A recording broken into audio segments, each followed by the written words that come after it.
Yo, what's up? What's up? Oh, crap. Hold on.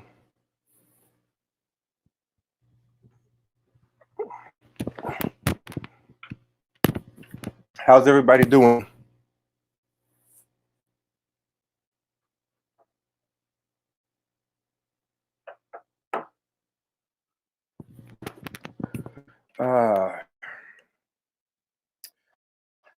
I just want to play something real quick. Give me a second. While we're waiting for people to pop in, this one's not going to be a long one. This one will be a fast one. But while we're waiting for people to pop in, I'm just going to post something. But how's everybody doing? My plan for the future is normalization, but by my own rules, which is the coolest part because it's like I am doing what I love. Oof, yo, this is a scene in the video that I've shown before, and I've talked about it online. But just peep this, because I've talked about generation like from PBS Frontline, but this is something I wanted to show y'all. Hold on.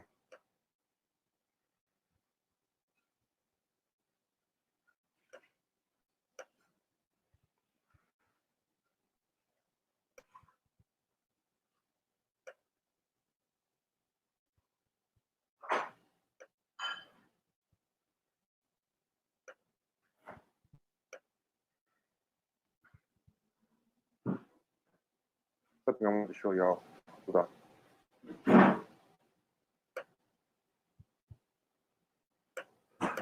And I feel like a lot of opportunities are there if I want to work for them. Catching Fire is on Audible, so audible.com/CashApp. You get your first book free. Selling out is not selling out anymore. It's sort of getting brass ring. It's like if you get Taco Bell to sponsor your stuff, it's like, hey, look, I'm important enough that Taco Bell realizes you're an important audience to reach. So yeah, let's all geek out about Taco Bell for a video. I don't care. We just bump into John Mayer because who else would you bump into at a Taco Bell party? And he was so I say now, like selling out doesn't even exist as a term. I don't hear young people talking about selling out. I'm not sure they even know what it means. Selling out. Can you define that? Well, selling out means like it could mean different things. I guess I don't know. I think first was like a concert that was like totally sold out, like no tickets left. So that's probably not what you meant though. I don't really know what that means. You could sell out like an album, or you could like sell out like you're a sellout, like you're nowhere in life. You're never gonna get back on top. So Tyler has millions of likes in his pocket, which he can trade to brands in exchange for their sponsorship. Has Tyler won the game of likes? And is this really social media's promise of self-determination?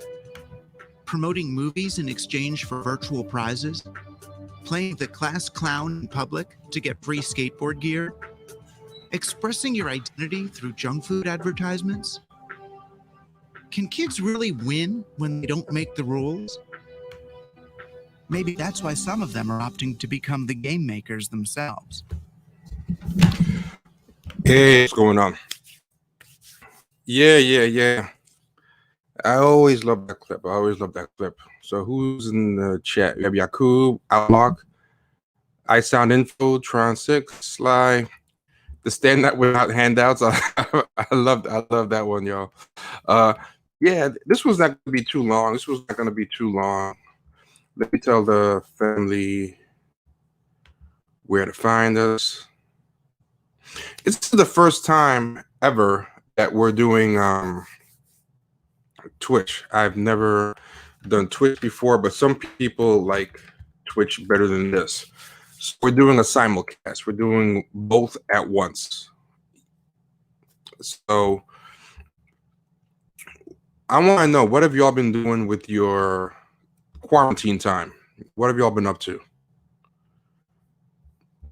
What have y'all been doing? I have been watching 90s hood movies. I just saw Belly. Belly was I'm rewatching and watching 90s hood movies, including stuff I haven't seen before. For people who want to know how to find the Twitch stream, this is the Twitch stream. So that's it, twitch.tv/Champagne Sharks. Maybe I'll put in the description to this video when it's done, when I finalize it. So that's the Twitch stream for those who want it. So yeah, exercising and job searching outlook. See, that's what I need to be doing. I'm just eating food. I've got to stop that. I'm not gonna repeat what you said, Sly. Man, a lot of y'all working out, man. F all y'all. But yo, you know what's funny, man? The last video that I did was talking about that whole thing with Doja Cat basically buying likes with buying streams with promises of showing her boobs, you know. So she's talking about buying streams at that time, and I said at the time, I said, watch this lady, she's not even going to show it. She's not going to show it. That's the worst part about all this. Like I feel like everybody's weaponizing simping now. Like this has got to be the worst age to be a simp. You know what movie I was watching, right? I was watching the movie Baby Boy, and a lot of these younger millennials, not the older millennials, but the younger millennials, and a lot of these new blacks, like these Gen Zs and stuff, they always want everything, you know, remade, even if it's perfectly fine. Like they want to set it off remade and all these things remade. But the one old hood movie that I think would be interesting to be remade is Baby Boy. Baby Boy is the one hood movie that I think would have something significantly different to say 20 years down the line, because if Jody was around today, he would just be a simp. Like Jody was living with his mom, eating her food, didn't have steady work and all that stuff, and he was still smashing, you know. But the internet wasn't really popping like that. Like the most he had was like maybe like Black Planet and AOL chat rooms and stuff, you know. But show now, man, Joey would be one of those black incels, you know. Joey would be Joey would be raging. Jody would be raging out.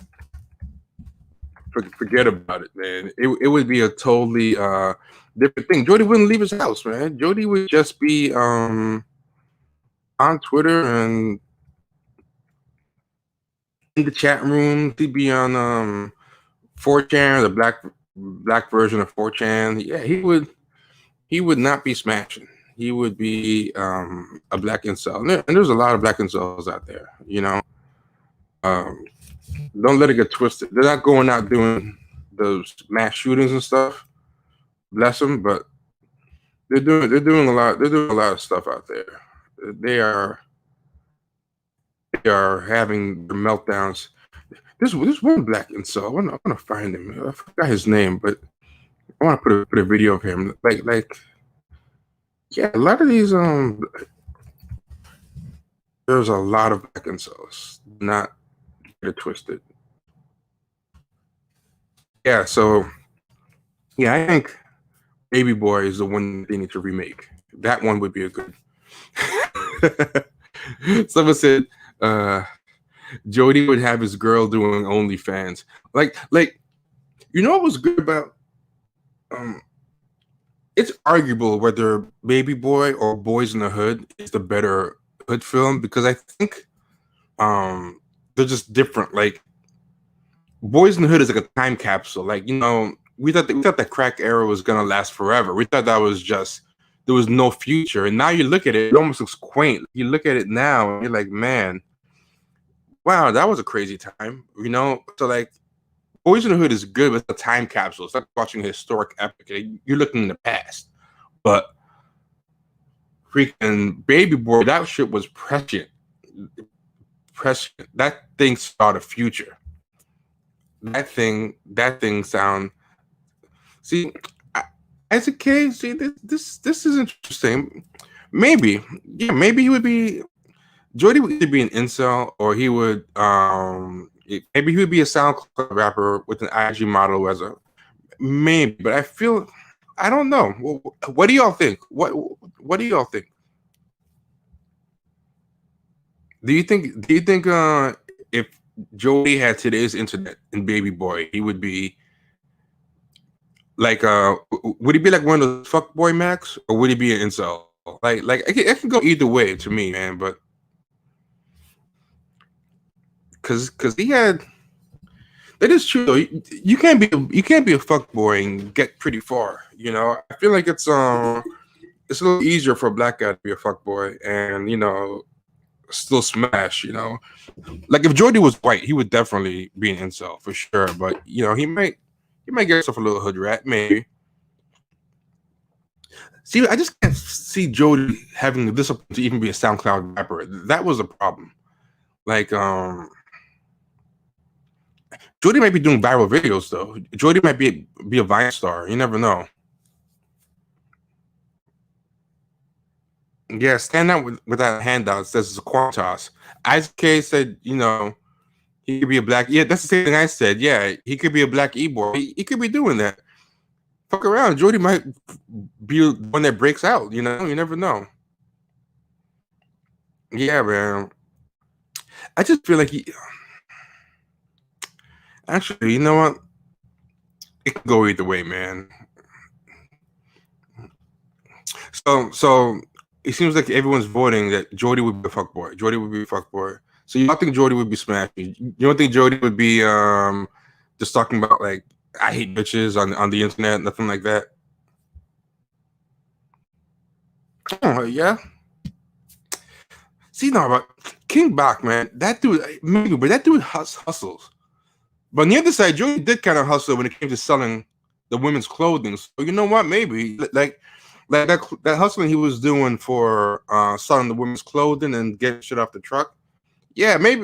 You know what? I take it back. Jody would have just been an influencer. I feel like that's the end answer to everything these days is he would have been an influencer.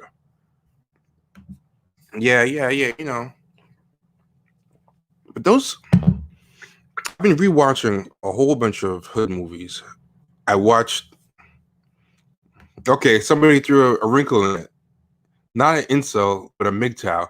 But I'm gonna be real with you, man. I think MGTOWs are just incels in denial. Like when dudes say after they get fired or the writings on the wall, dudes say, "Oh, you can't fire me, I quit." I feel like that's what MGTOW is. Like I feel like a lot of MGTOWs are just you can't fire me, I quit type of dudes. Yeah. So yeah, but he could have been a MGTOW. I think incel's too far. I think you're right. But he could have been a MGTOW, or he could have been, could have been a incel, with technology being updated and things a little different.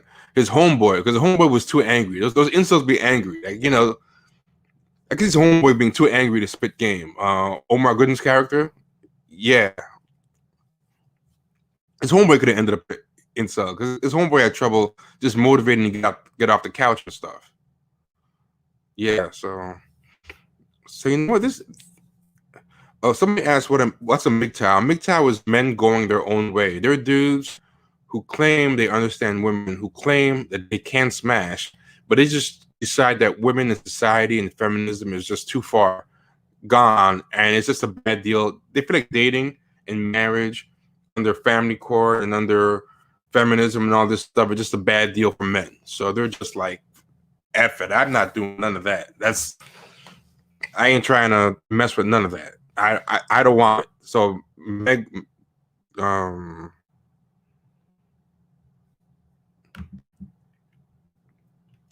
no, this is what I'm saying. Homeboy had a bad girlfriend. I'm saying, but he didn't have the internet to distract. Like, there's a lot of dudes now who aren't developing the social skills. Like back in the days, even if you had like some kind of weird social skills or you were too angry, you were out the house a certain amount of time a day. You were well socialized, so you would still kind of, get a bad check here and there. But I feel like a lot of dudes just start out bad or angry or any sort of problem. They have the option to just escape in the internet early, or just not leave your house. So it's like, and now not just not leave your house, you can bring the distraction with you. Like they still have flip phones and um baby boy. But his boy, the house is full and stuff. He can just go out into like his car or wherever and just fuck off the day on his phone. You know what I'm saying? Yeah, so like I admit like he had a bad girlfriend and stuff. I'm just wondering if they had today's endless distractions, 500 channels, the internet, Twitter, and message boards and all stuff. They might have oh, okay, this is a good with Trey Styles have been I feel like he wouldn't because of Fury Styles. But a lot of dudes these days have a Fury Styles as a dad. Like Fury Styles wouldn't let him be no install. Fury Styles would be like, get your ass out of here, or you're making the brand look bad right now. Yeah. So, something I think about too. I was looking at Thesis and Miro, right? I don't really watch their stuff, but their fans are really interesting. Their fans reply to everything that they tweet or any good news they have or whatever, and they keep saying the brand is strong. There goes the brand, and it's one of the most brilliant things I've ever seen, right? Because they just straight up took everything I'm talking about, but they just kind of reworked into a positive. And I don't know if they're in on the joke or making fun of the problem, or if they're perpetuating the problem, because it's very interesting. The whole selling out thing. Like, there's people who make excuses for selling out, or there's people who don't even know what selling out is. Like I remember that whole thing I said about Roxanne Gay and them. I said like they think they're selling out, but they're really not. They're just like bootlickers. They just have no principles to even sell out. But I find it very interesting now that not only that clip I showed in the beginning about selling out, like people not just lean into it and just like joke about, the brand is strong, and then their fan base will be rooting for them the bigger they get. Like, their fan base will be like, brand is growing, brand is strong. And I find it interesting. Like, what do you guys think? Do you think when people do that, they're in on a joke, or like they're making fun of selling out, or they're selling out, but they're trying to get ahead of the criticism? It's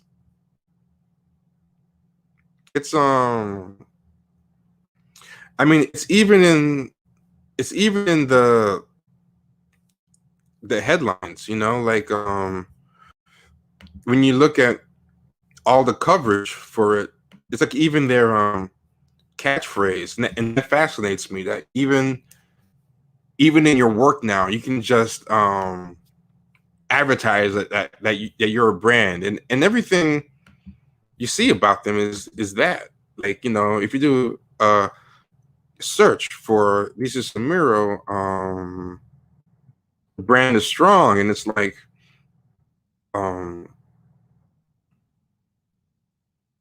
they put it on their own videos. They mention on Twitter the brand is strong. Other people who are into them like tweet the brand is strong. They have the brand is strong gifs or gifs, depending on who you. And then Alexandria Ocasio-Cortez, I think, even talks about it, So Alexandria Ocasio-Cortez retweets Thesis and says, when the brand is so strong, so. And it's interesting because on one hand you can say, oh, that's part of the joke, but at the other hand, I think it's also like you joke about it to excuse kind of doing it. You know what I mean? When you mention something in your plot in a movie, it's done, but you still put the thing in the movie, so it's just a way to kind of keep people from making fun of it. So anyway, this is what I actually wanted to talk about. Let me set it up. And champagnesharks@gmail.com if you want to give feedback, comment, like, and subscribe. That's the first thing. That helps this. That helps people find us. So comment, like, and subscribe. Comment, like, and subscribe. And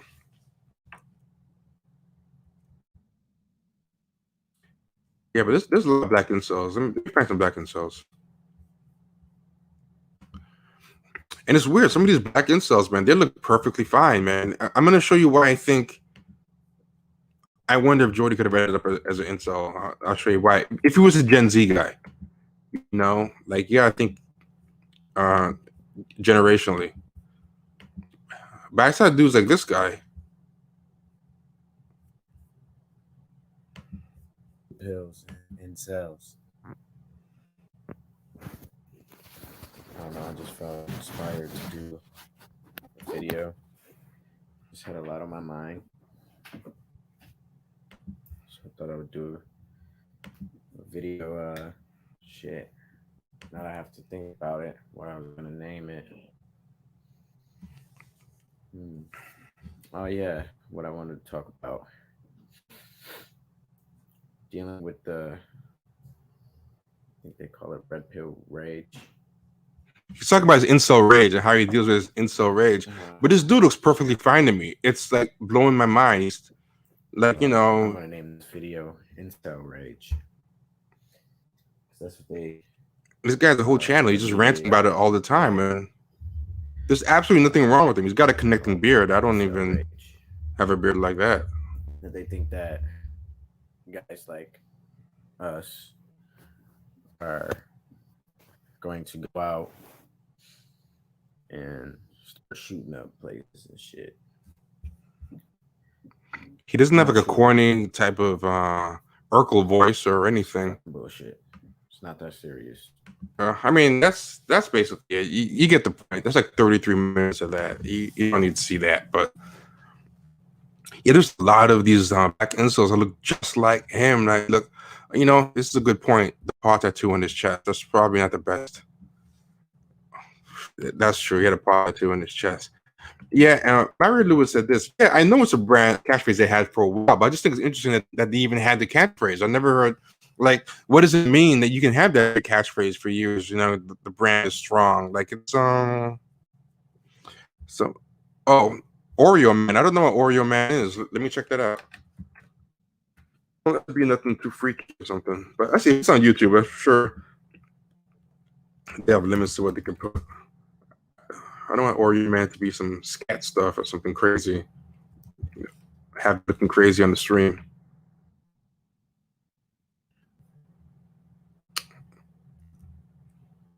Damn. What is this? Oreo Man. All right, let's check.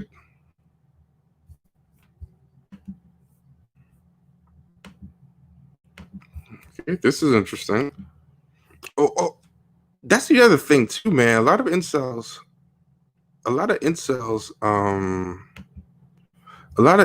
they keep changing the name. Like, it used to be called True Force Loneliness before I heard about incels.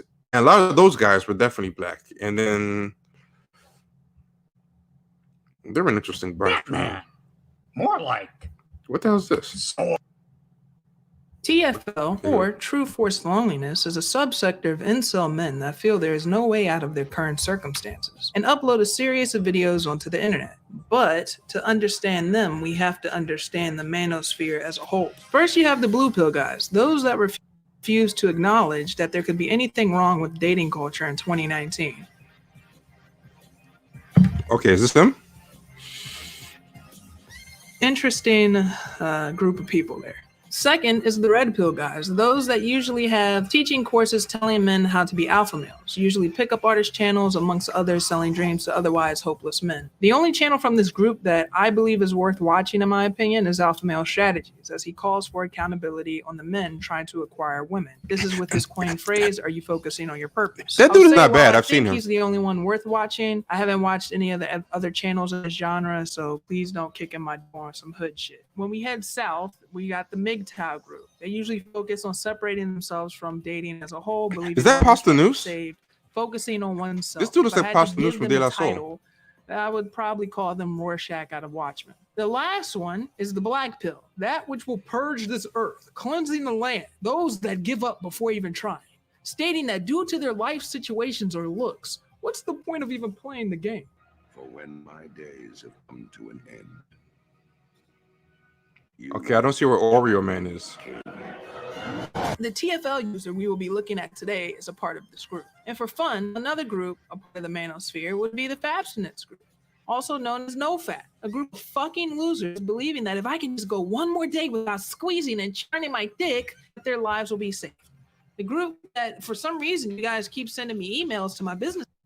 It's taking too long to get to the point, but yeah, those NoFap dudes are really interesting. They think like not jerking off is gonna give them superpowers. That's a really interesting type of thing that's been happening. Like a lot of people, you know, human beings have a hard time accepting like powerlessness. You know, it gets really depressing to have like no power to change your life and no purpose to change toward.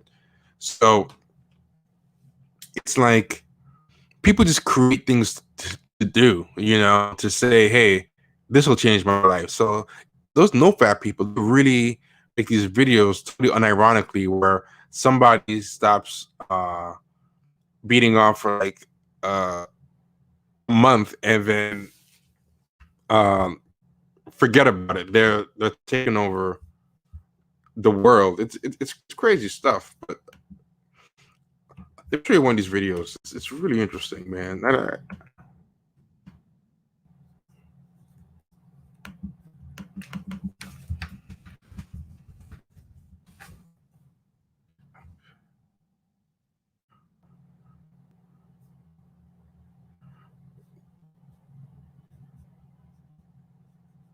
So it's like one guy did what it's like to, they call it Coomer, right? A Coomer is somebody a Coomer is somebody who just beats off all the time, and I guess it's who they think that they are deep down, who just isn't doing anything, you know, not standing on the square, they're not living their purpose or nothing. And then that's like who they don't want to be, and then the NoFap is they want to be. So peep this thing. I found this one was crazy.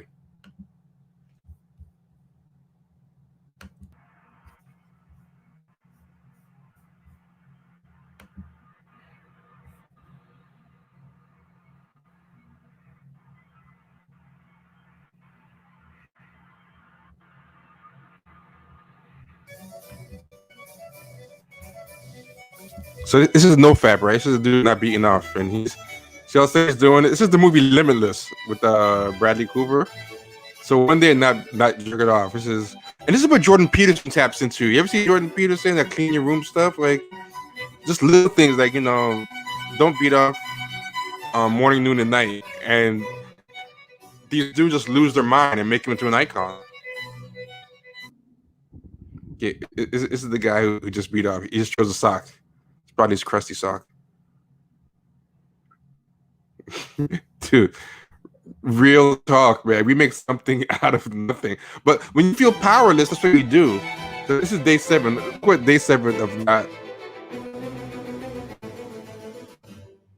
not beating off. This is what I thought this was like a joke, like just making fun of NoFap and how extreme they are. Like I thought it was a parody, but I went to this channel's pages and no, this dude's kind of earnest.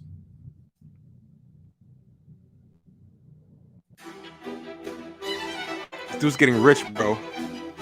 30 days. Look. Dude, there's a million of these things. Okay, yeah, this guy is just still beating off, man. They're both in the same movie. They took the before and after of Limitless and did the contrast.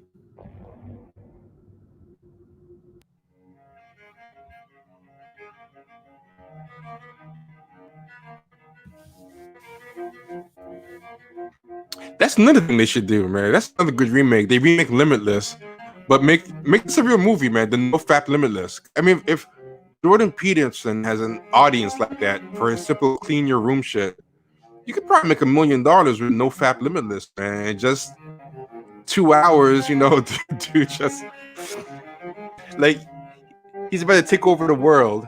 You know what? It's like Flowers for Algernon? Like what's that movie where the guy there's like this guy who's kind of like has Down syndrome or something, and then they make him he's like a janitor, and then they give him like a little IQ boost, and he gets like almost taken over the world. They should have a No Fap Flowers for Algernon. Like the guy just stops beating off, and he becomes like a super villain, and the bad guy had to get him to beat off. Like that's how they beat him. I think. I mean, the joke only works if you know what Flowers for Algernon is. I don't know if you guys are a bunch of Philistines. Not perversions of the feet. Okay, enough of that. Oh wait, men are overcoming addiction and becoming gods with no fap. It's gonna load up automatically now. I am currently on day 320 no fap.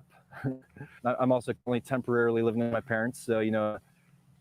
At this point, it's a little too much. It's not to connecting with women at the moment. No fap. Get a new grip on life.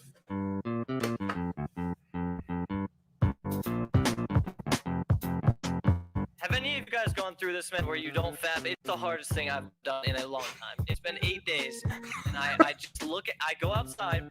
If I see a fucking 8-year-old girl, I'm just like, oh, you know, that's too I'm not much. saying it like that. Okay, that's too much. All right, I didn't need to hear all that. Whew. Man, yeah, man. So it's like it's hard to make real plans, you know, but like it's hard to make real plans, like you know, to really think of a way out, but not beating off. It just seems like a solution. Like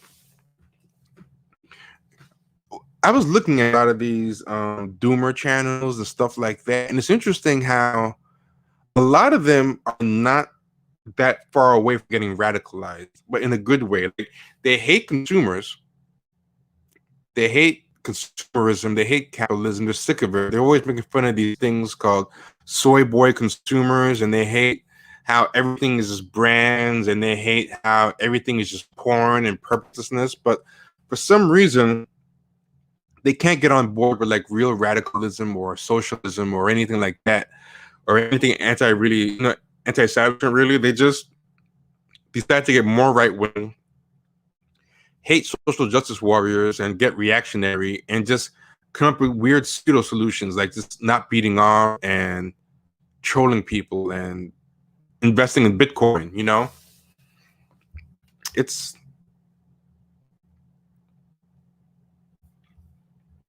I don't know what this means, but if by all means, if you can elaborate on this, I would love to hear more about it. Yeah, it's all. I mean, but you know, as much as you make fun of no-fappers and stuff, I think a lot of them have that hardcore a porn addiction. Like there's dudes who, like, when you're celebrating going 2 days without watching porn, because think about it, you can't even just leave your house anymore and just get away from shit. Like your vices come with you because they're on your phone, you know? Yeah, but that's the crazy thing is like they're not that different as far as the premises that they buy into compared to say like that whole dirtbag left type of crowd. Like they into video games, kind of like fail sons, realized capitalism and boomers and screwed them, and Gen X didn't prepare them for anything and all this stuff. They just have all these weird pseudo solutions instead, you know? um, like they're really good at diagnosing the problem. I have to give them that. Like, in some ways, they're better at diagnosing the problem than even like leftists. I think they're really good at diagnosing everything that's wrong. So it gets interesting to watch them because you watch them and it's like they're a little hyperbolic, but you do get a lot of stuff that's wrong and stuff with society. But their prescriptions are just not helping.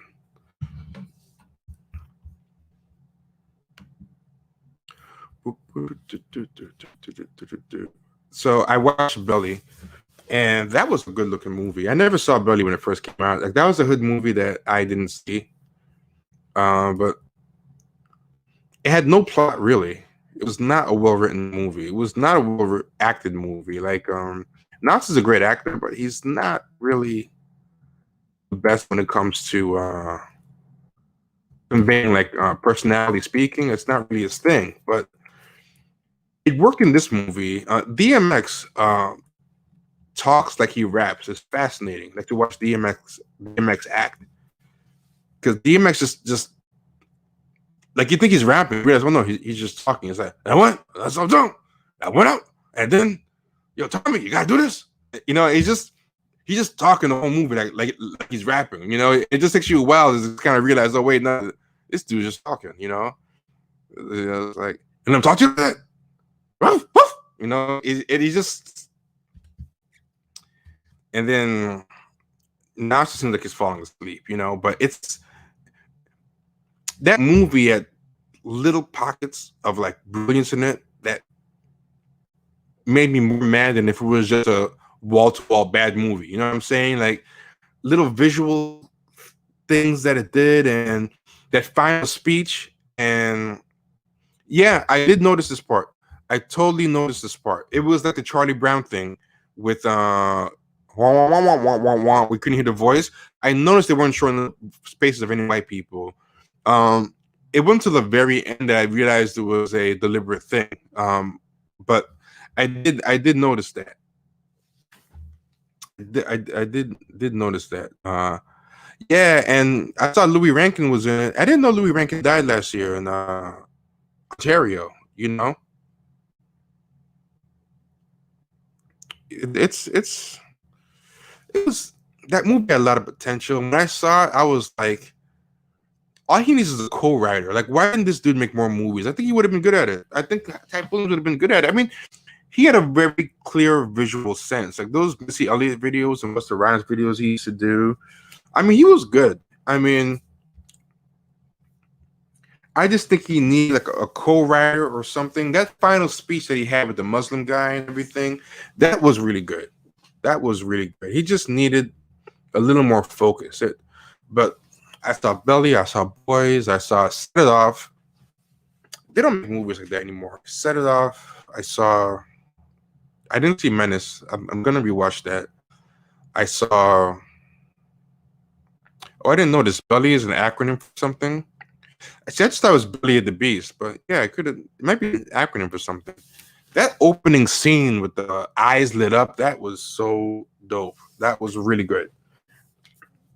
He killed that. He killed that.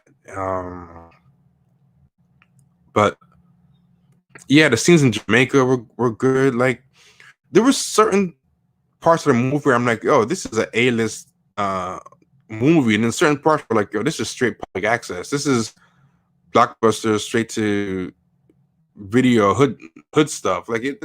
Oh, Deep Cover was another one that I saw. Deep Cover was good, but Deep Cover, you can't think too hard about Deep Cover. If you think too hard about Deep Cover, it falls apart. Like I made the mistake once of thinking too hard about Deep Cover, and it was like when dude just walks into the courtroom, Jeff Goldblum, and announces he's his attorney. Like I don't want to point out the plot holes in Deep Cover because I don't want to ruin it for anyone. But there's something that just really make no sense. I never saw The Wood. I never saw Poetic Justice. I'm going to watch that one. I never saw Poetic Justice. Let's see. So I saw Deep Cover. I saw King of New York. I saw Sugar Hill, Boys in the Hood, Set It Off. I just want to watch some of the comedies too. Like I don't want to just watch like the gangster stuff because '90s had some good hood comedies too. So I'm gonna see I Got the Hookup. I'm gonna see Ride. Gonna see Woo. Rewatch. Some of these I've seen already. These are not all new movies. I'm watching and rewatching stuff. Oh, I never saw Drop Squad. I never saw that. That thing came in and out the movies really quick.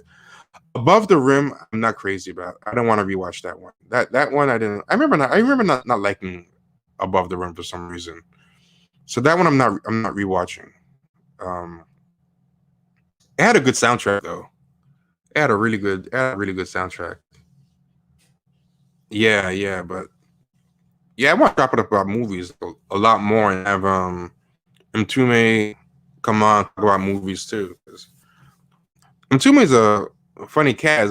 That dude watches some of the most highbrow, intellectual world movies, world cinema you've ever seen. Like rare 6-hour Russian movies that no one's heard of and stuff. But then he'll know hood movies inside and out. It's I like The Wash. The Wash is good with Snoop and Dre. I still like the original Car Wash better, but The Wash is good. This is gonna be really a controversial opinion. I think Paid in Full is super overrated movie. But the best thing about Paid in Full, it captures that era of New York, Harlem, perfectly.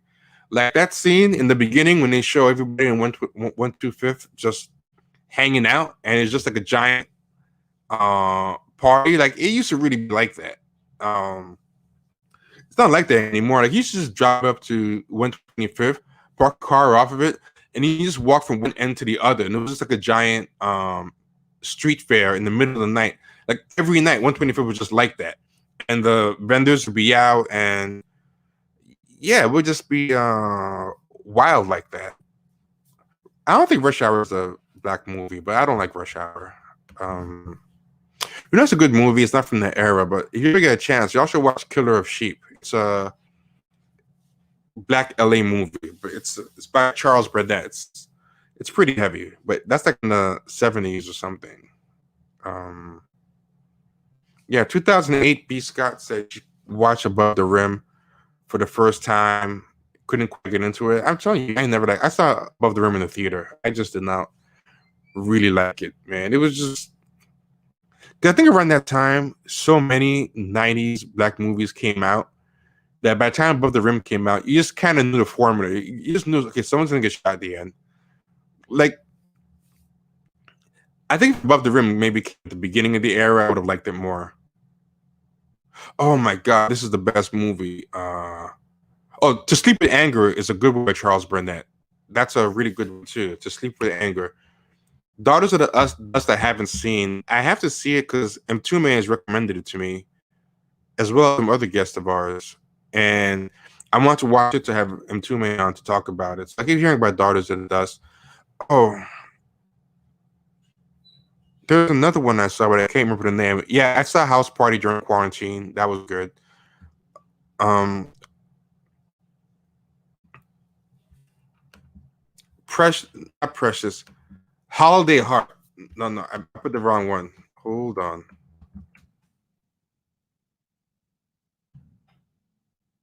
This one, Holiday Heart. That is a movie. I will watch it anytime it's on BET.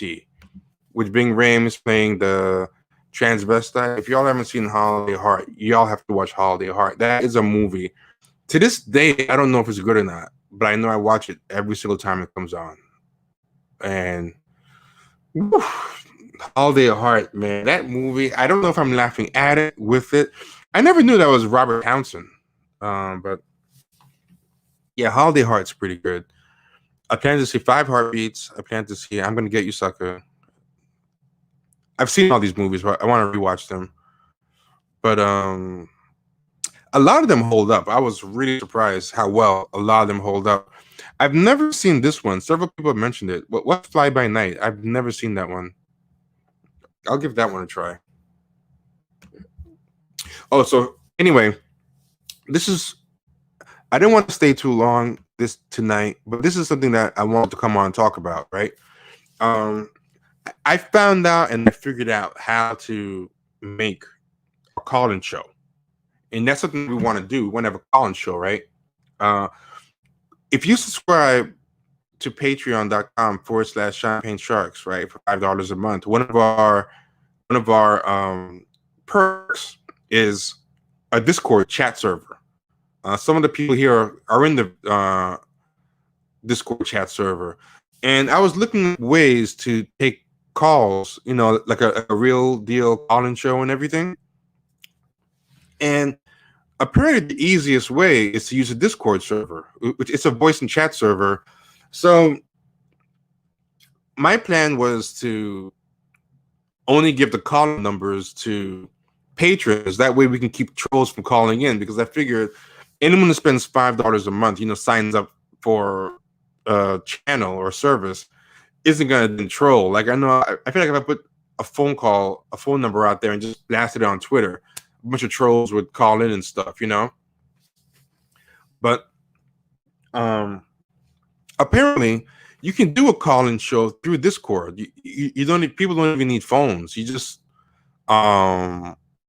connect the voice server in Discord, and you can even create a queue just like a real talk radio thing. So we're gonna start doing call-in streams, and if you're interested in it, sign up patreon.com/champagne sharks, $5 a month. So you get double the podcast content, you get newsletter, show notes, which we're really behind on, but you'll also be able to call in. And we're even thinking of doing a relationship advice episode, just a change of pace with all the sharks. I think that'll be a fun one.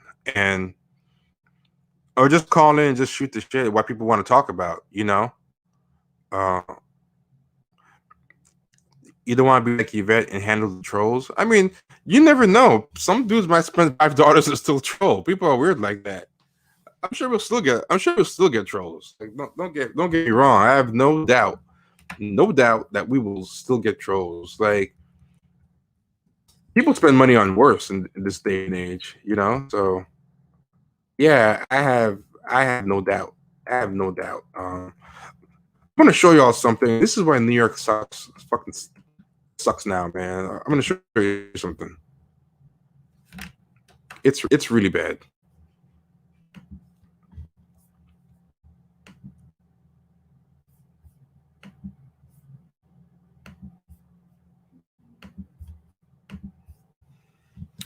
I saw this on Twitter.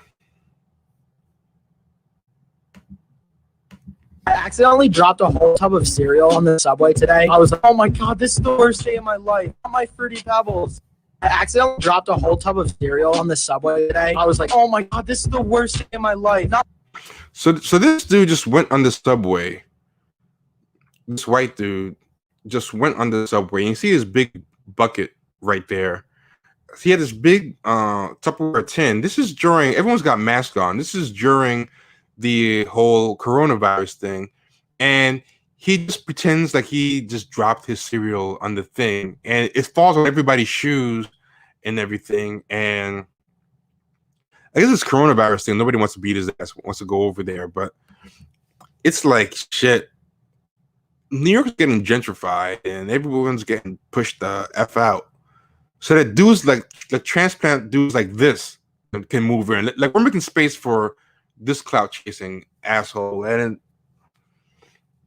it's like this dude, I'm sure, probably lives somewhere he wouldn't have lived 10 years ago, and is overpaying with 3 roommates, and it probably chases some kind of weird clout chasing career. Who knows? But I mean, I'm not wishing like ill on people, but I'm wishing ill on him. I am. Like, these clout chasing dudes, they just, everyone at train is like back too. I'm sure it's probably people who need to work or have some kind of like job that they can't, do at home and stuff. So they're all headed to where they have to go. And you got to deal with this dude, Oh yeah, it's been met with universal rage online, but I just hate that this dude exists. Like dudes like that used to not exist in New York. You don't understand. Like it. Ah, man. I mean, what can you do? This is the world we live in now, but it's just whatever. But I mean, if somebody with his ass, I would not have a problem with it at all.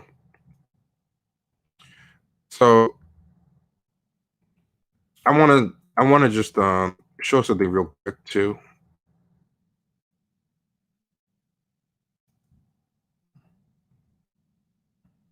So just give me a second. The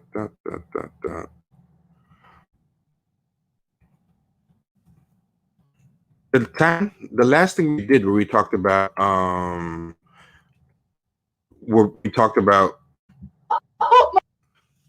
Doja Cat and all that stuff, and I was saying that watch, I guarantee you she's not gonna show anything, right? But yeah, and remember I said too how it's like Andy Kaufman is like the father of all this influencer shit. That dude thinks he's Andy Kaufman. Like he's troll, like that real life trolling thing. And people got shit to do with their lives. Like you don't want to deal with that crap. Like the world's not like your audience. Like stop it. Just stop it. But peep this. Like sure enough, like I said, everyone asked Doja Cat went to her live stream that he did to see about her boobs, and this is what she said. My God, I just realized I have to show my boobs real hard. I'm just gonna be honest with you guys. I did play you. I'm not showing my boobs real hard, man. You got fucking played. You got fucking played. Look at yourself. Oh my God.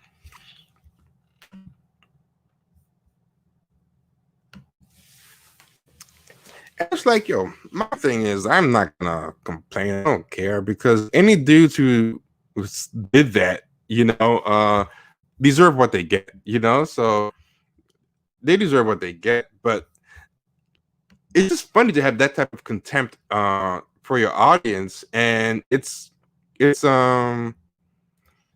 cool, But what's also interesting about it is after it was done, everybody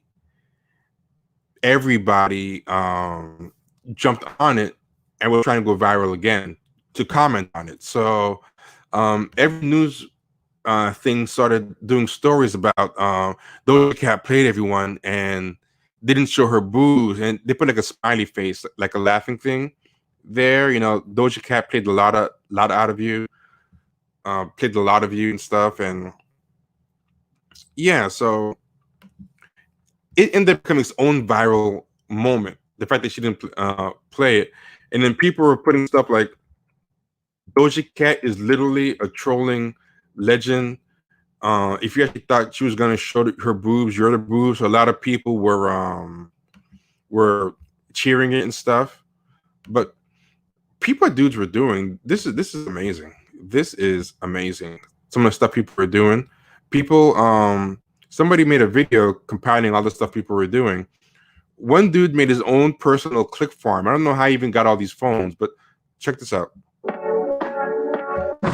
So this is what she says. She's going to show her boobs real hard. This dude made his own home click farm.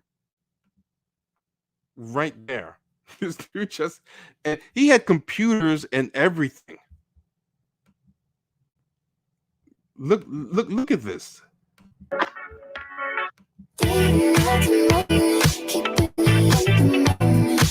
Look at all the phones. Why don't you say so? It hits #1. Billboard charts announced it.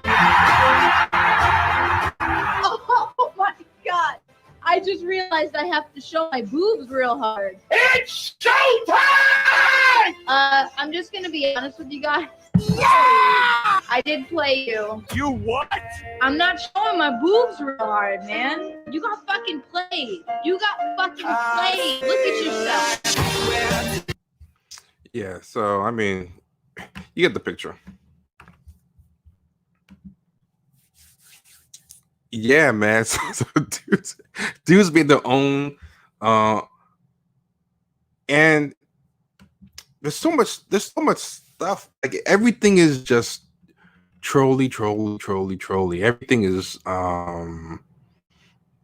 just nonsense. But everything leads to the next viral thing that gets forgotten. So then the next thing on the internet is everyone making videos. Everyone had their own take to get clout on it. So there were feminists talking about, look at all these entitled men. They think they're entitled to Doja Cat's boobs. This is why men are pigs. They think they're entitled to women's bodies. And it's like, wait, you can take the high ground when the woman used the promise of, like, it's one thing if she went number one and dudes unsolicited were like, hey, you see your boobs now? No, she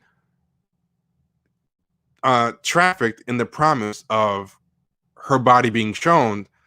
So even though I think these guys are losers for doing it and stuff, at the same time, she's a loser for resorting to that. You know what I mean? Like, too many people paint the person who's falling for the thirst trap as a loser, but not enough people treat the person laying the thirst trap as a loser, because that person's thirsty too. Like, when you get thirsty for validation, like you guys are made for each other. Your energy's matching. You're both really thirsty, but people don't really see it that way. But you know, I'm not taking these guys' side. Like, they're dumb as hell. Like, I could tell from the beginning she wasn't gonna do it. But the idea that people are turning into this feminist thing, or because there's some social justice types who just like trying to find any narrative to hop onto to just make the 20 tweet thread about feminism and stuff, you know. Yeah, so it's at the end of the day, it's not like entitlement or sexual harassment. Like, she was trafficking in it, you know. She was trying to get that clout, and it worked, you know. So, but the fact that she was so arrogant and like mocking her fan base, like, I'm telling you, these simps, y'all gotta stop playing. There are some predator simps out there. There are some homicidal simps, and y'all just keep testing them. Y'all keep using them for your thirst traps. You keep weaponizing the sickness. Now you're weaponizing sickness to break Billboard records and stuff. And I don't want one of these people to be out doing the next shooting. You know what I'm saying? And please just stop triggering these simps. The rest of us gonna deal with it. You're in your mansion or wherever you are. You know, I don't want to have to deal with these people. Yeah, but I thought that was a funny thing. That, sure enough, she didn't do it, but it was so predictable. But if you were to go online and search online, so many dudes are mad at this. Like, they're really we're relying on this like nobody's business. Like, they really needed this, you know, and she let them down. But what's funny is she did it all over again, where she announced, okay guys, now expect my next single hit #1, you know. So, you know, I'm wondering, she can't promise to show her boobs again. So let's see what she does. But it's funny, they just keep recruiting their fans to do this stuff. Like that's what it is now. But peep this. This is interesting, right?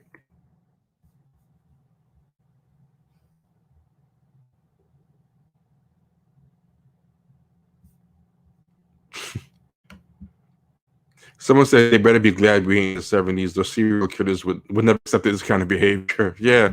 See, who knows? The fact she didn't do it provides a good story as well. Yeah, but that's what I mean. Like everything just leads to the next viral moment. So now she plays this right into the next viral moment, which is the story. Oh, she didn't show her boobs. All the blogs, because the content monster has to constantly be fed, started running with it. Then everyone had their tweets and threads and arguments about it. Like guys who were mad about it, and there were like some simps and insulted guys who were calling her all types of names, saying, "Yeah, your boobs are saggy and you suck anyway." You know, and then there were women like making it a feminist issue, you know, which is not. It's just lames versus lames, you know. But peep this. I found this interesting. I was looking at all the things that were happening to make that thing go number one. Now, Nicki Minaj has an insane fan base too. Her fan base is nuts. And I didn't know this before. They're called Barbs. I didn't know why they were so nuts. It turns out she actually groomed them. She did stuff like she gives them a lot of money. Like she DMs them. She's leaned into this parasocial relationship with them.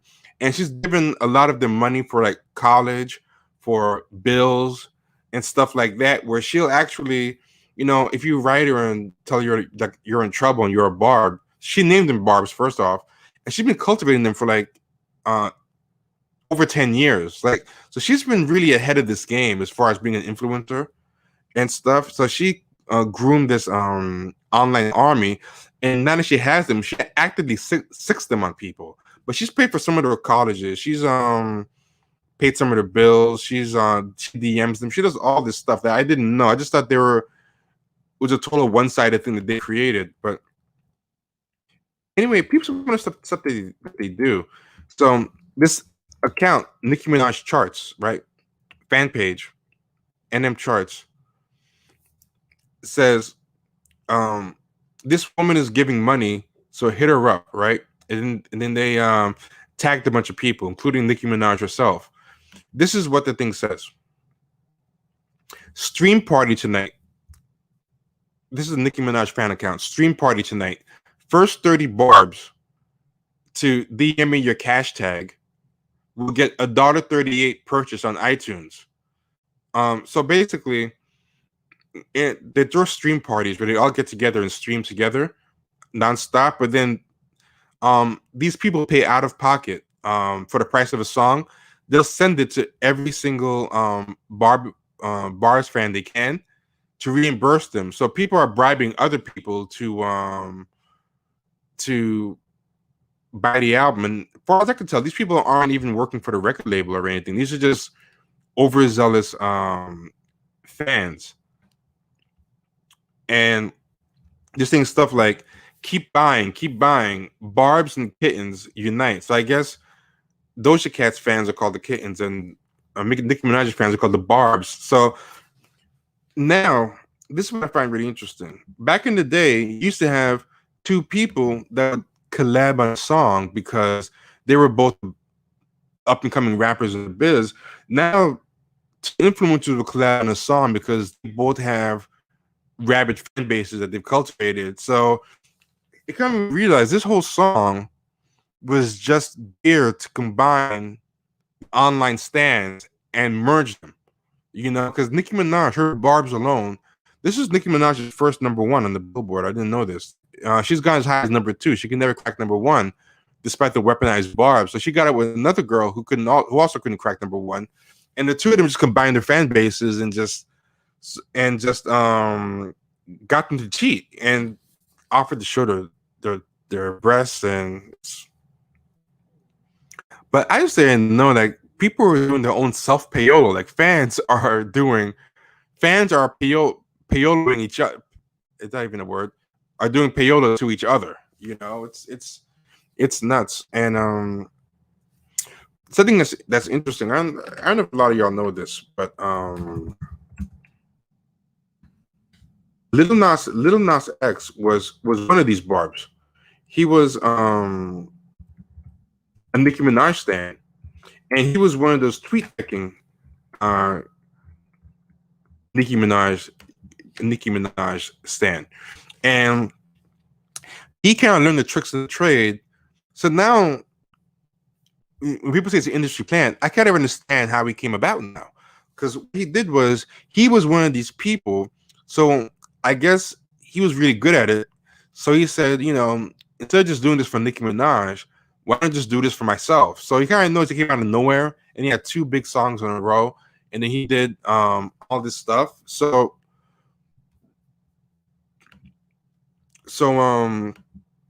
yeah, it's like his story has nothing to do with, hey, I was grinding in the studio for like weeks, months, years, and I finally came up or whatever. He was just a viral.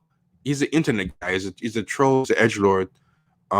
Same thing with this girl Doja Cat. They're all like just edgelords, 4chan types, or just extremely online people. Like the Slave Play guy is the same thing for plays. Like they're just online people. Like that's what the real audience is. Like the way Andy Warhol's real canvas was the media and fame, and the actual paintings were like secondary.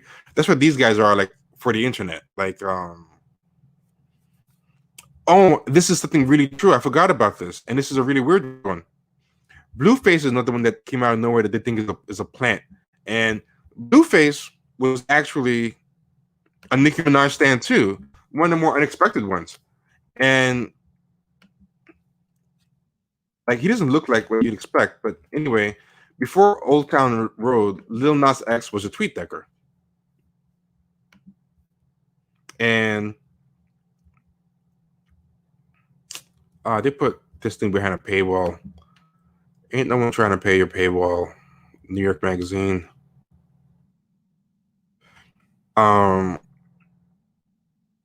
So he was a tweet decker, which is people form these coalitions with each other to make each other's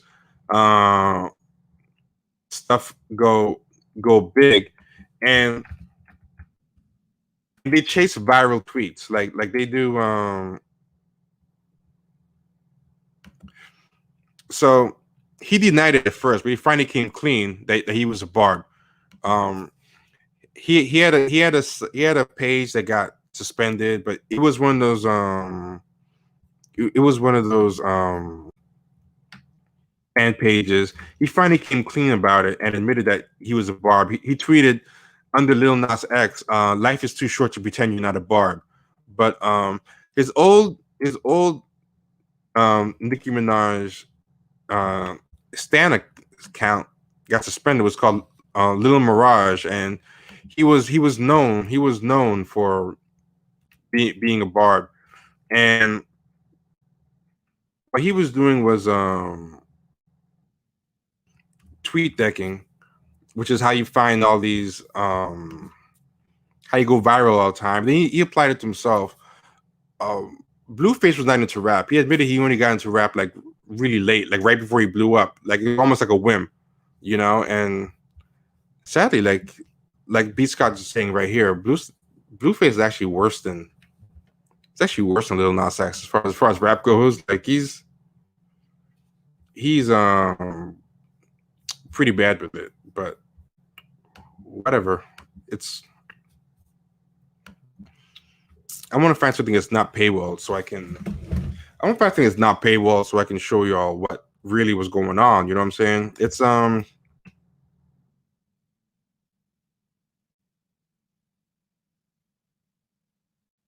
so this one's good. It's by BuzzFeed, and BuzzFeed, for all their grief, they do good work, right?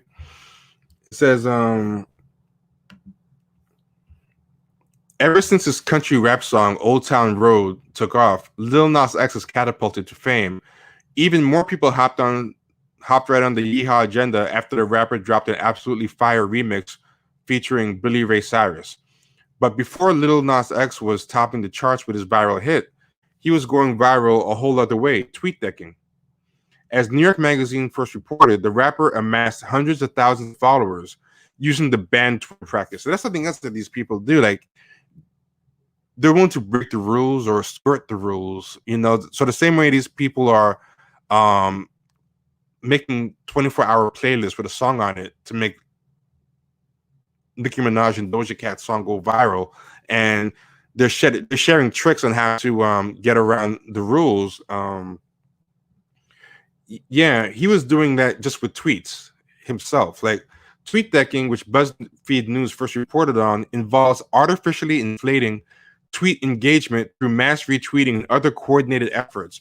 So if you've ever been on Twitter, you ever see those people who have like a pretty lame or unfunny joke and it has like 100,000 retweets and likes and 50,000 retweets, but you go to the person's page and you only have like 5,000 followers, and you're like, how the hell did he get like 6-figure likes or 6-figure retweets?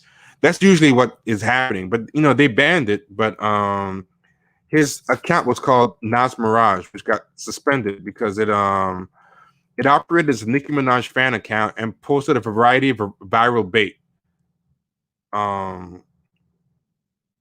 So yeah, and a lot of the stuff was stolen too, you know. And it would even lie. Like one of his tweets was, I threw Doug a party and none of the other owners showed up with their dogs. And he posted this picture, but the whole thing was not true. There was no Doug the dog or party attended party.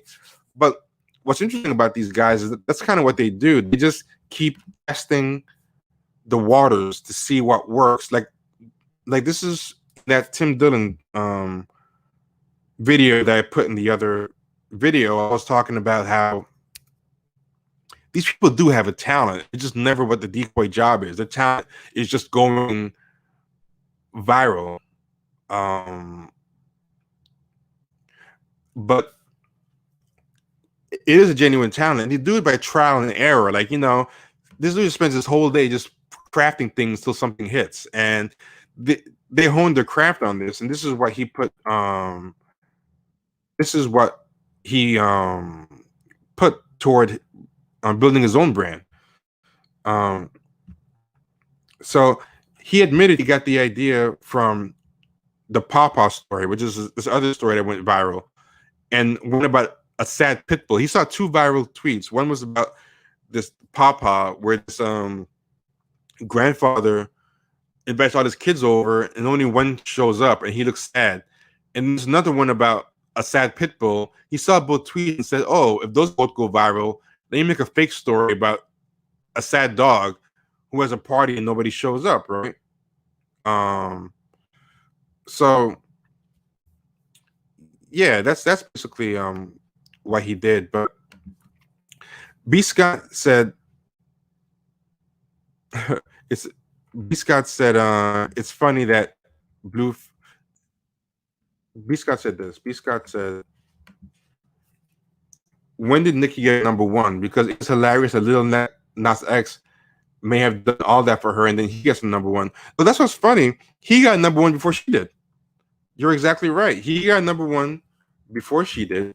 And she had to like combine with another influencer to get it. But yeah, she got her #1 after.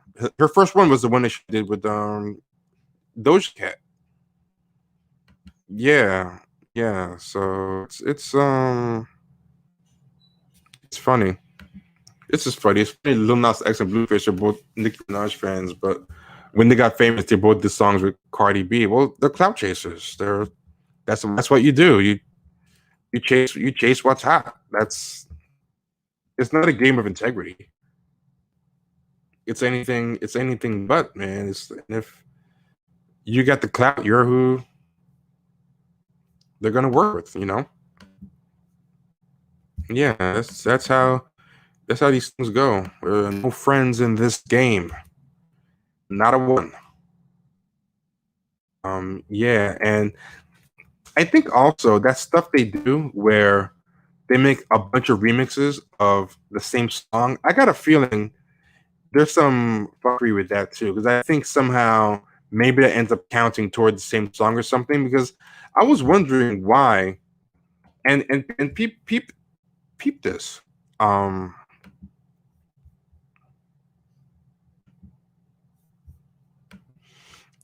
Little Nas X weighed in because somebody credited them with having a number one with the record that he got. So this fan account said, Rihanna's S&M and Doja Cat Say So are the only remix that went number one on Billboard Hot 100 in history.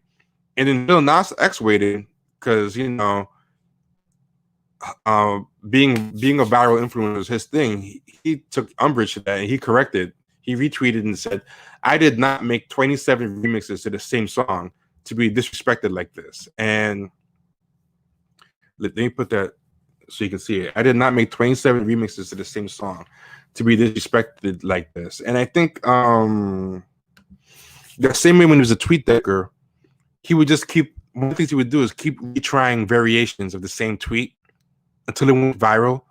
Or he would combine other tweets that were working, and see if he can get two viral tweets combined into a new tweet and make that one go viral. So he would steal tweets like that, always chasing. That shows that he had that same approach to his music, like 27 remixes, just finding ways to kind of, the same way he milks a concept or a tweet to go viral. Like, these people are tweet decking the Billboard charts. They're using the same philosophy and doing the same thing. Nothing really has to do with the craft of the music. It's very interesting. I don't know. Whew. It is what it is. Last thing I want to share before I go to bed. This is an interesting story, right? How people game these systems. I'm going to show you something pretty interesting.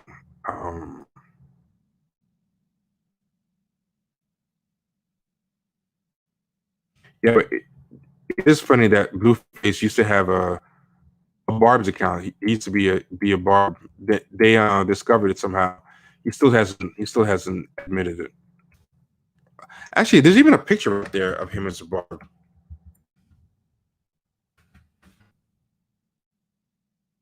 It's funny because people know of him as a Crip and everything.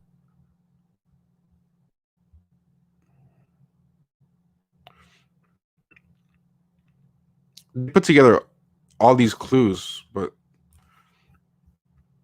there's even a picture of him at a concert. Hold on, let's see if we can find. We're gonna find something real quick. I want to find a story that I think is pretty interesting.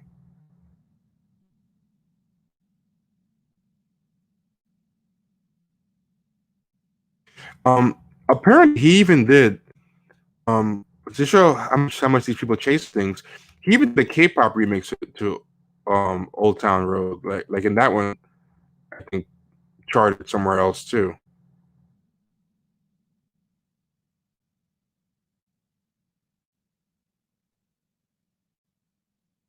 And he even started making jokes about it because he was like joking about how much he was spamming the remixes. So he said Old Town Road remix featuring Drake, Young Thug, Lil Wayne, Cardi B, Adele, Tupac, Michael Jackson, Beyonce, and also he gets the benefit of a viral tweet when people all happy over that joke, but trying to find a story. Should I have? It's the last story I want to talk about, and then I want to be done. You know what? I can't find it right now, but let me.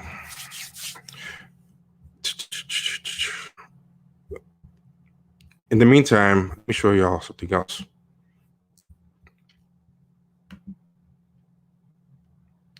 Because I think this one's hilarious. They did some research and found they found this out.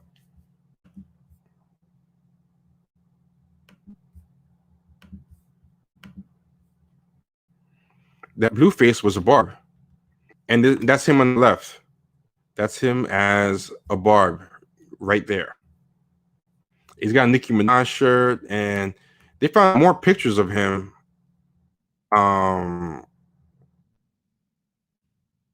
Besides that one, where he's like he has like a bangs and everything, you know. Yeah, they've and tattoos that are like Nicki Minaj tattoos. They zoomed in on them. Yeah, so there was.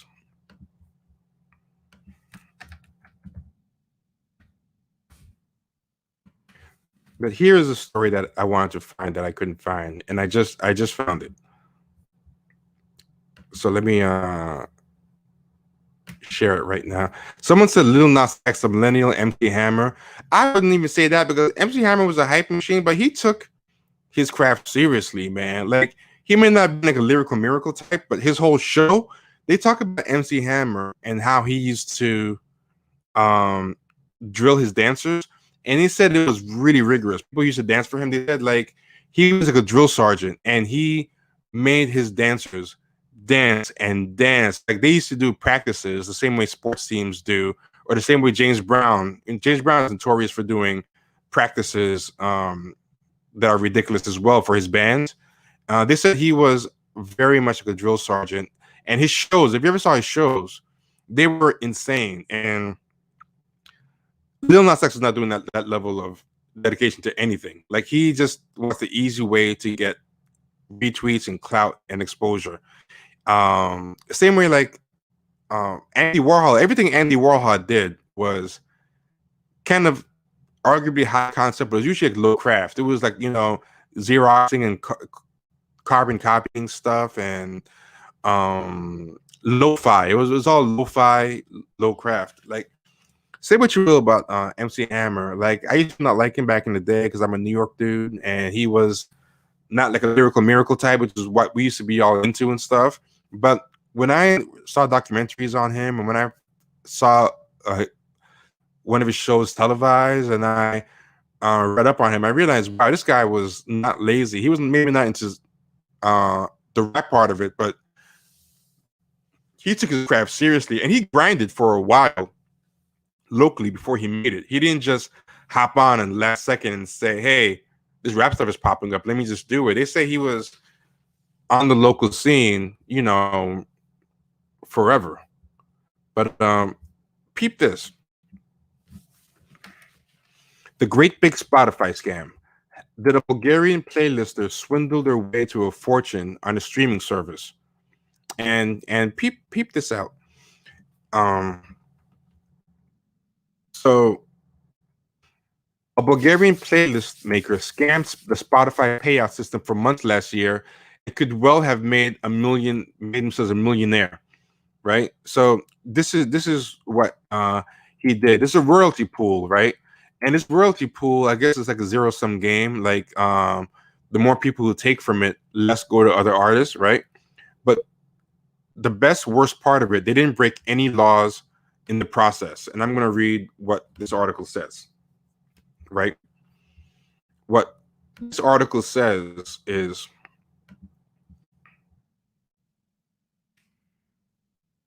this person made two third-party playlists that were pretty suspicious looking. One was called Soulful Music. The other one was called Music from the Heart.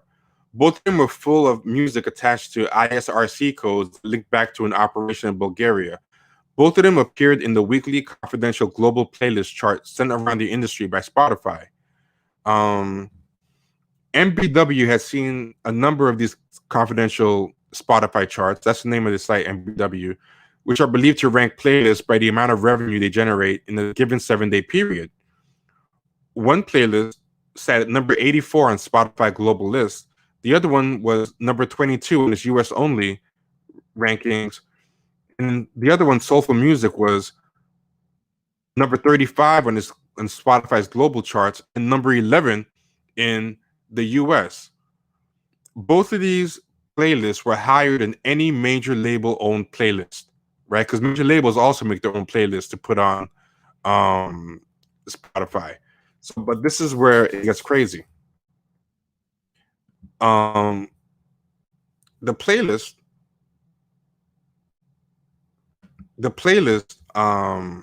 this where it gets crazy. The playlist had 467 tracks, all recorded by seemingly unknown artists with very little in the way of online biographies / presence, right? So it's not usual for playlists that big chart that high, right? But what's the stranger? Very few people actually follow the playlist. So one of the playlists had soulful music only had 1,797 people, and playlists that usually chart on Spotify usually have like hundreds of thousands of people. They're huge. So 1,700 people for this playlist to be so big, right? Now this is where it gets good. Most of those tracks, 467 tracks, were less than 30 seconds long. They're about 30 seconds long. 30 seconds is the minimum amount of time needed to trigger a monetized play on Spotify. So they made the tracks the bare minimum that it needs for the algorithm in the computer. This is the problem of making everything computerized and taking the human element out of everything. People learn to hack and get around it. So they made it the bare minimum, 30 seconds, and put 467. So each one counts as a song, right? So there's only 1,200 monthly listeners who were actually using this playlist. So this is what happened. A Bulgarian individual or collective managed to run at least one third-party playlist, Soulful Music, which generated so much revenue in September 2017 and landed on number 35 on Spotify's Global 100 chart. And supposedly it even broke the top 10 at one point. It had less than 1,800 followers at the time. Each of its tracks were only attracting only 1,200 monthly listeners apiece of 467, and they were about 30 seconds each, right? So how did this playlist beat branded efforts from Sony, Universal, and Warner to become the biggest playlist in the world? Well, what happened is this individual set up 1,200 Spotify accounts and made them continually play the 467 tracks on a loop at random. They actually paid out of pocket $10 for each subscription.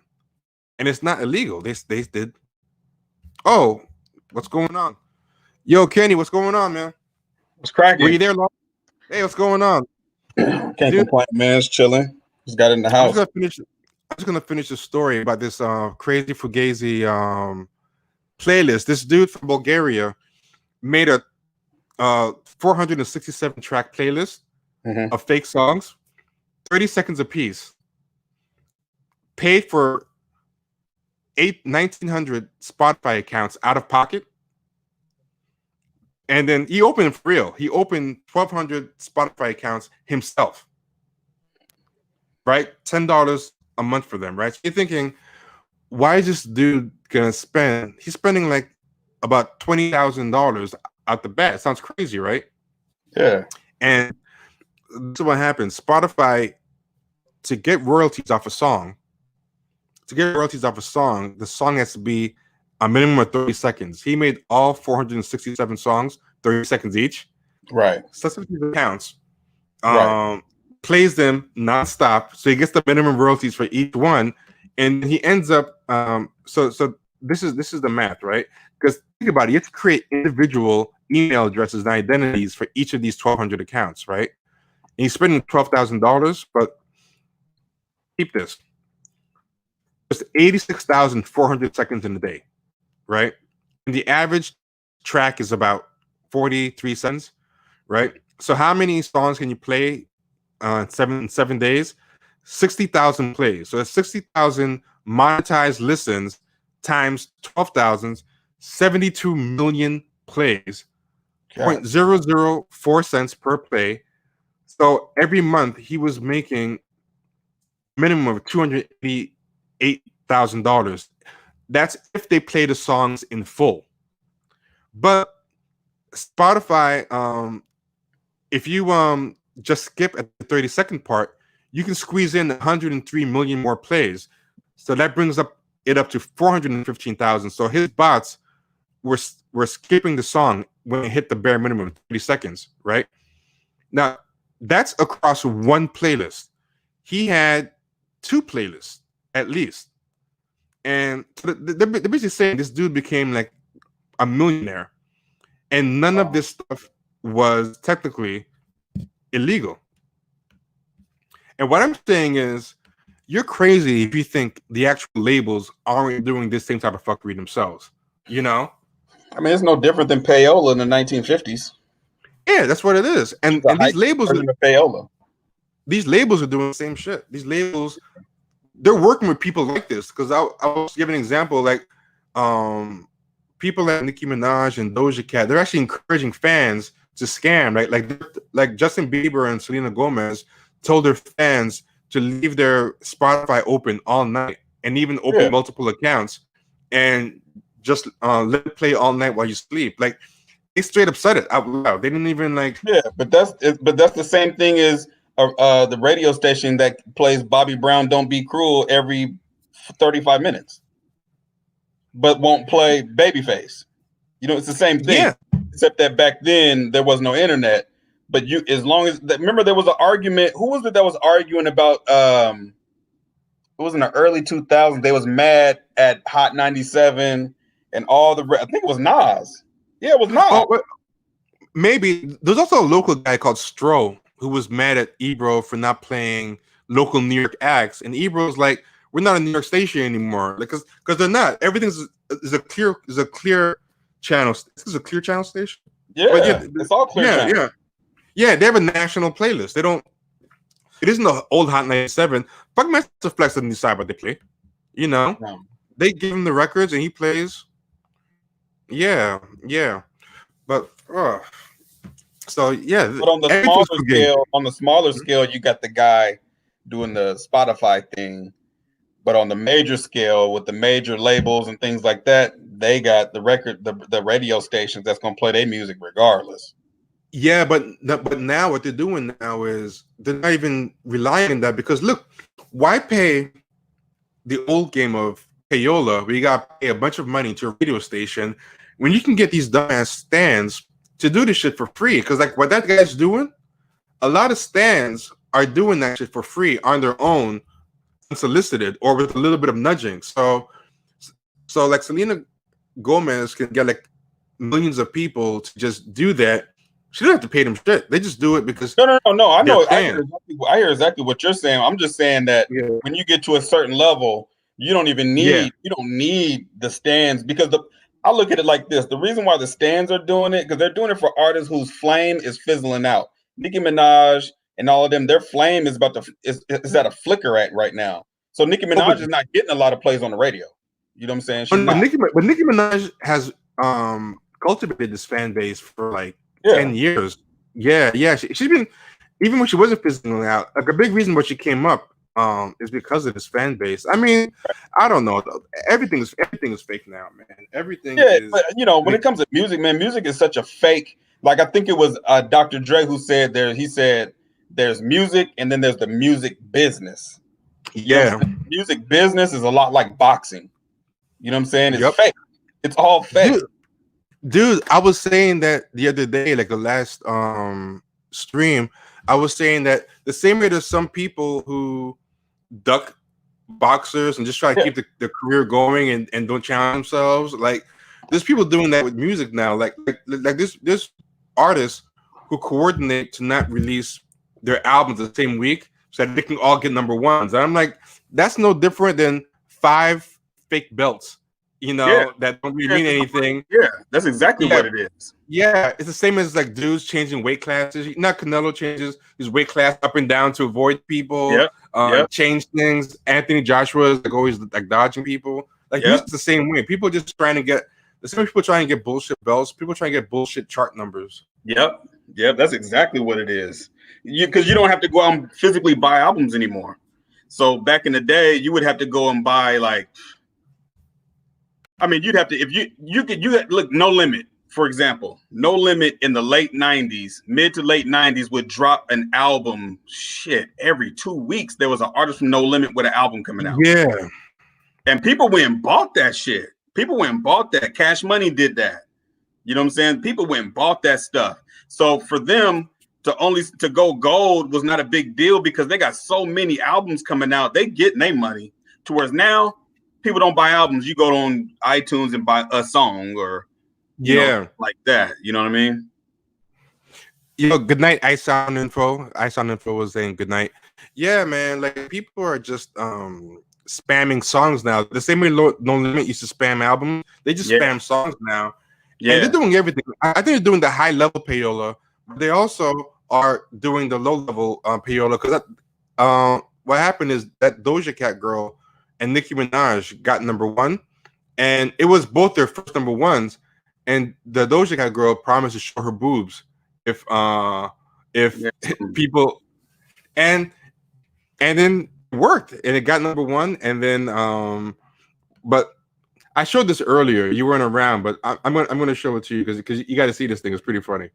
How bad it got. Hold on. I'm gonna show it to you right now because it's something really funny. But in the meantime, man, what's going on? I was just watching Belly before I started on live streaming. Yeah, Belly's it's an interesting movie. That movie had potential. I seen a text message you said that they had everybody shiny. Yeah, everybody was shiny. It looked kind of cool, but looked kind of weird at the same time. So look, check this out. So I know this guy who's a filmmaker and he's a professor here in Portland, right? Black dude. And we actually had to watch that movie when I was in undergrad. He broke that shit down. So basically, when you watch Belly, you ever notice that whenever DMX is being shown, it's always dark? Yeah. You know what I'm saying? But when you see Nas, there's always light in the background. Mm-hmm. Like it's always outside, it's always light. You know what I'm saying? And what is Nas always talking about? He's talking about enlightenment stuff. To where books and even when he in the beginning of the movie, when you know his girl was flipping on him and he had sex with her, they're both all greasy looking. But when Nas had sex with the girl, they look like they making passionate love. There was DMX is like a goddamn dog just going crazy. Oh yeah, yo, that makes sense because he and his girl were both kind of greasy. Yeah, he made him literally greasy. Yeah, yeah. You know what I'm saying? So everybody in DMX's world is always dark. It's always dark. And when Nas is involved with DMX, it's the dark and light colliding. You know what I'm saying? Because they don't agree on shit. They don't never agree on nothing. You know what I'm saying? Yeah.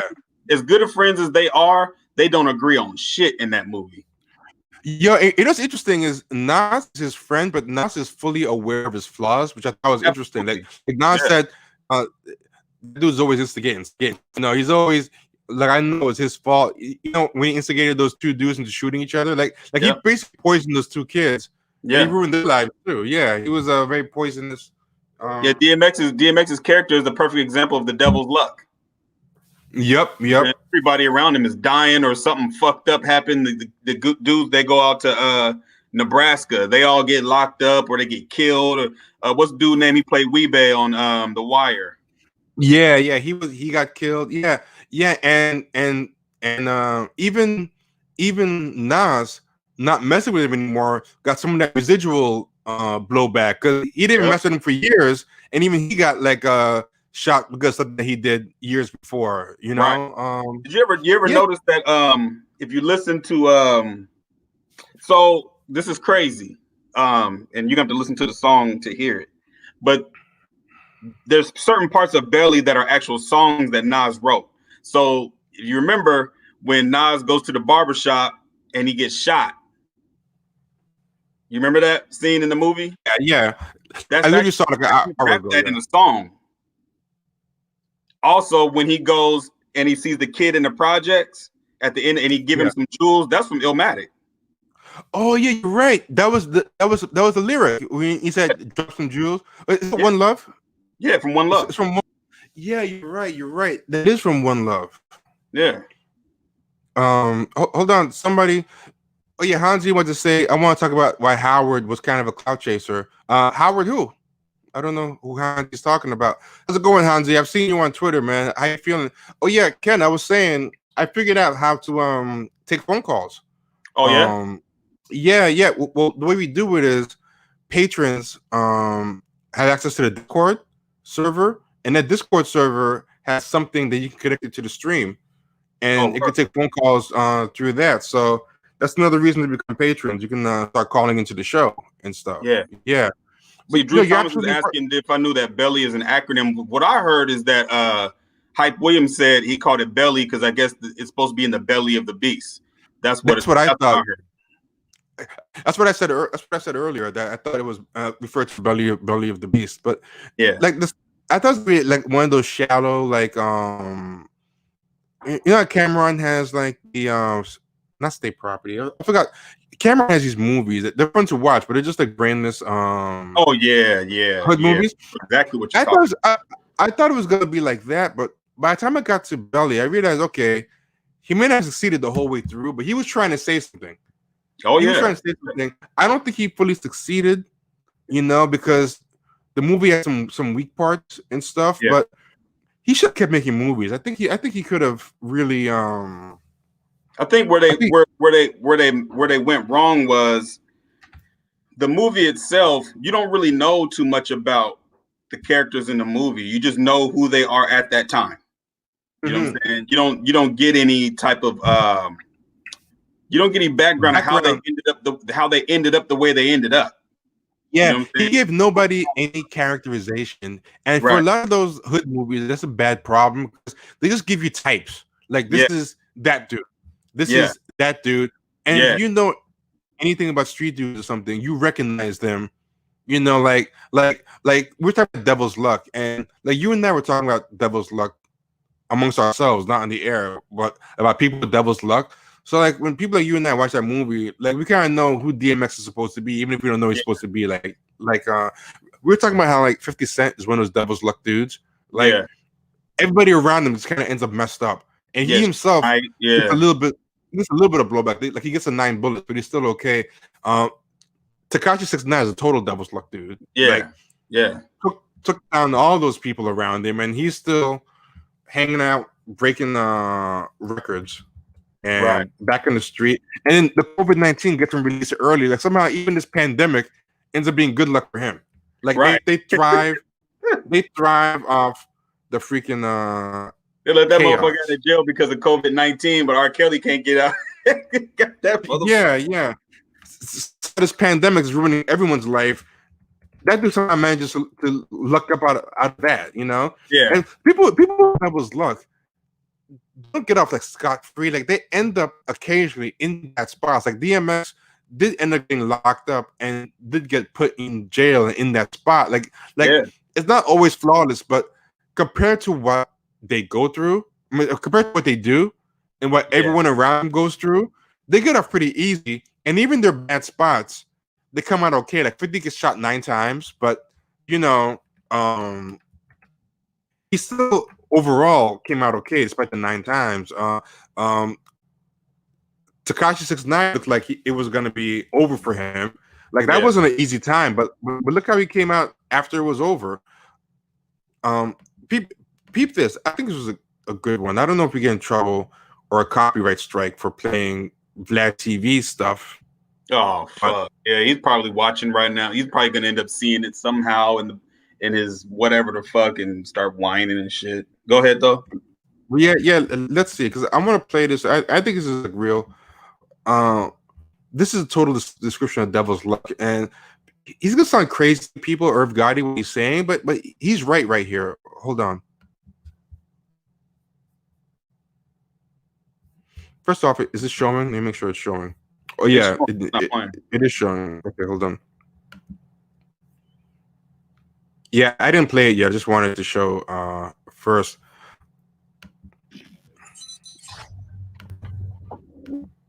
How did you think of that case was because 50 Cent was amplifying the situation? Because I remember he was because you're Vlad, I've waited all this time to give you this. I'll give you the answer. Okay. You know, if you talk to me about 50 in this case, I'm gonna say he been talking to the police. He's been talking, and I'm not saying I think he hello, yeah, this Curtis. I think he does that. He's a very unique individual because here's a guy who starts beef and pretends that he is the bully and the roughest, toughest nigga on the face of the earth, right? And he tells on you. It's like the biggest oxymoron and the biggest mind fucking trickery to the public. With, you know, those that don't know think this guy's ill and he's tough. But when you look at it, and please, 50, if you're looking, he asked the question. I don't give a fuck about talking about you. And I know you'll make a meme. Go ahead, make a meme or some shit, right? But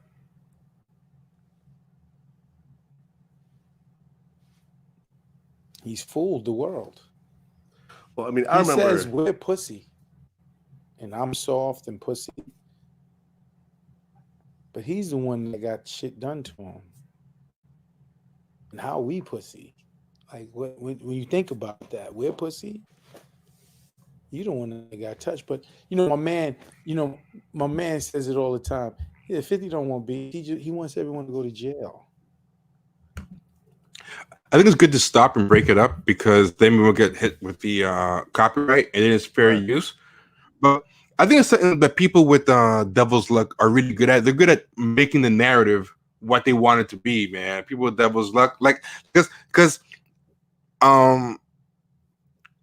Tekashi's already done that. Tekashi's already kind of changed the narrative around the snitching thing. Like he's like, how is this snitching? He's trying to, but I mean, this is the thing, man. When it comes to street shit versus civilian life, a civilian who's a fan, they don't care. So, but nothing has changed as far in the eyes of the people that come from that life. People that come from that life are not gonna back down off saying he's a snitch. He can say he can say whatever he wants to say. But a civilian, if you're a fan, like young people, like from what I've seen online, looking in comment sections and stuff, man, those is kids, man. They don't care. They like, man, I would have told you. Of course they would have. Yeah, but fans, they're supposed to. Fans used to care, but they kind of don't anymore. But like you said, a lot of those fans are like suburban kids anyway. You know what I'm saying? But yeah, but he's already kind of said like, oh, they were effing my baby's mom and all this. What am I supposed to do? Yeah. And all that. And a lot of people are like, hey, he ain't saying blood no more. He ain't saying blood no more. Yeah. Stop saying all that. You know what I'm saying? So, at the end of the day, that was all an act. He's a civilian, you know what I'm saying? And he turned back into one when this going gets rough. The problem I have with Irv Gotti is those that know that, and I'm not trying to take up for 50 Cent. It's already been proven that whole police report was fake. You know what I'm saying? And they played that card to try to shit on 50. They're both wrong. The dude that tried to kill 50, the dude that tried to kill 50 is dead. That was Mike Tyson's friend. And I remember after Mike Tyson beat, I think that was Supreme. That was Supreme, right? No, it wasn't Supreme that did it. It was a dude connected to them. It was a friend of Mike Tyson's, because when Mike Tyson fought, I can't remember. I don't know if it was Andrew Galata or somebody. He dedicated the fight to him. This was a long time ago when that dude got killed. But Irv Gotti likes to play this role like they don't have nothing to do with it. 50 is just a bully. And when we came back at him, he told on us. That's not how it happened. Okay?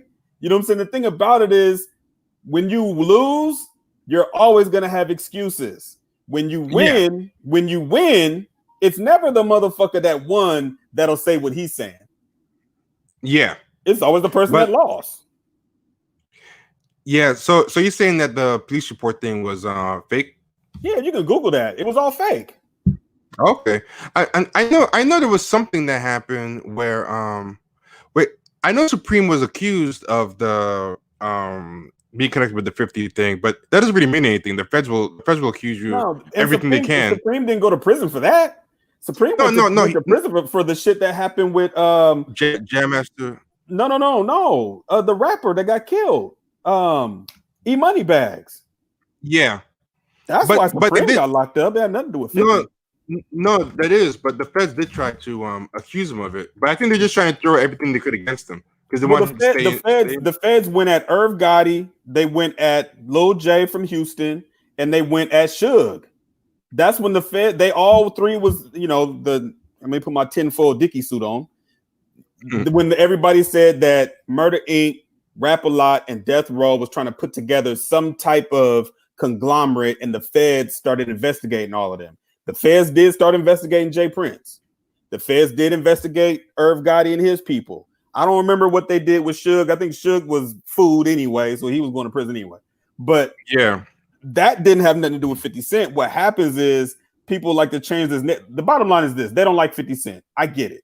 I understand why they don't like 50 Cent. They don't like 50 Cent because you got to remember, at one point in time, 50 Cent was an underground nobody. If you listen to the end and he was below them. He was below them. When you listen to the end of Supreme Clientele, that's Method Man talking about 50 Cent.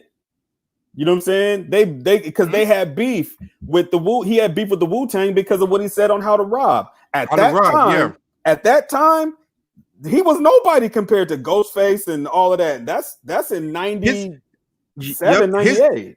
That song was like basically him trolling, and it got like some buzz, but it's still he got shot after that song, right? Yeah, it was after that. Yeah. The only thing he did before that, he did a song with Onyx. There's a video for it. He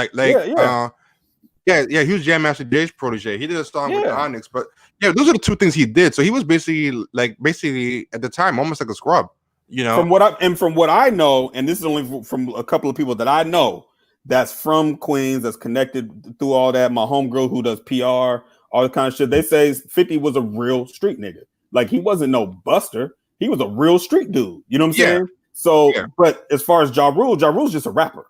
You know what I'm saying? And Irv Gotti, we know Irv Gotti's been around since the Jay-Z days. Like he's been around for a long time. He was almost like the first DJ Khaled. We don't know what the fuck he does. He don't make beats. He don't rap, but he's around.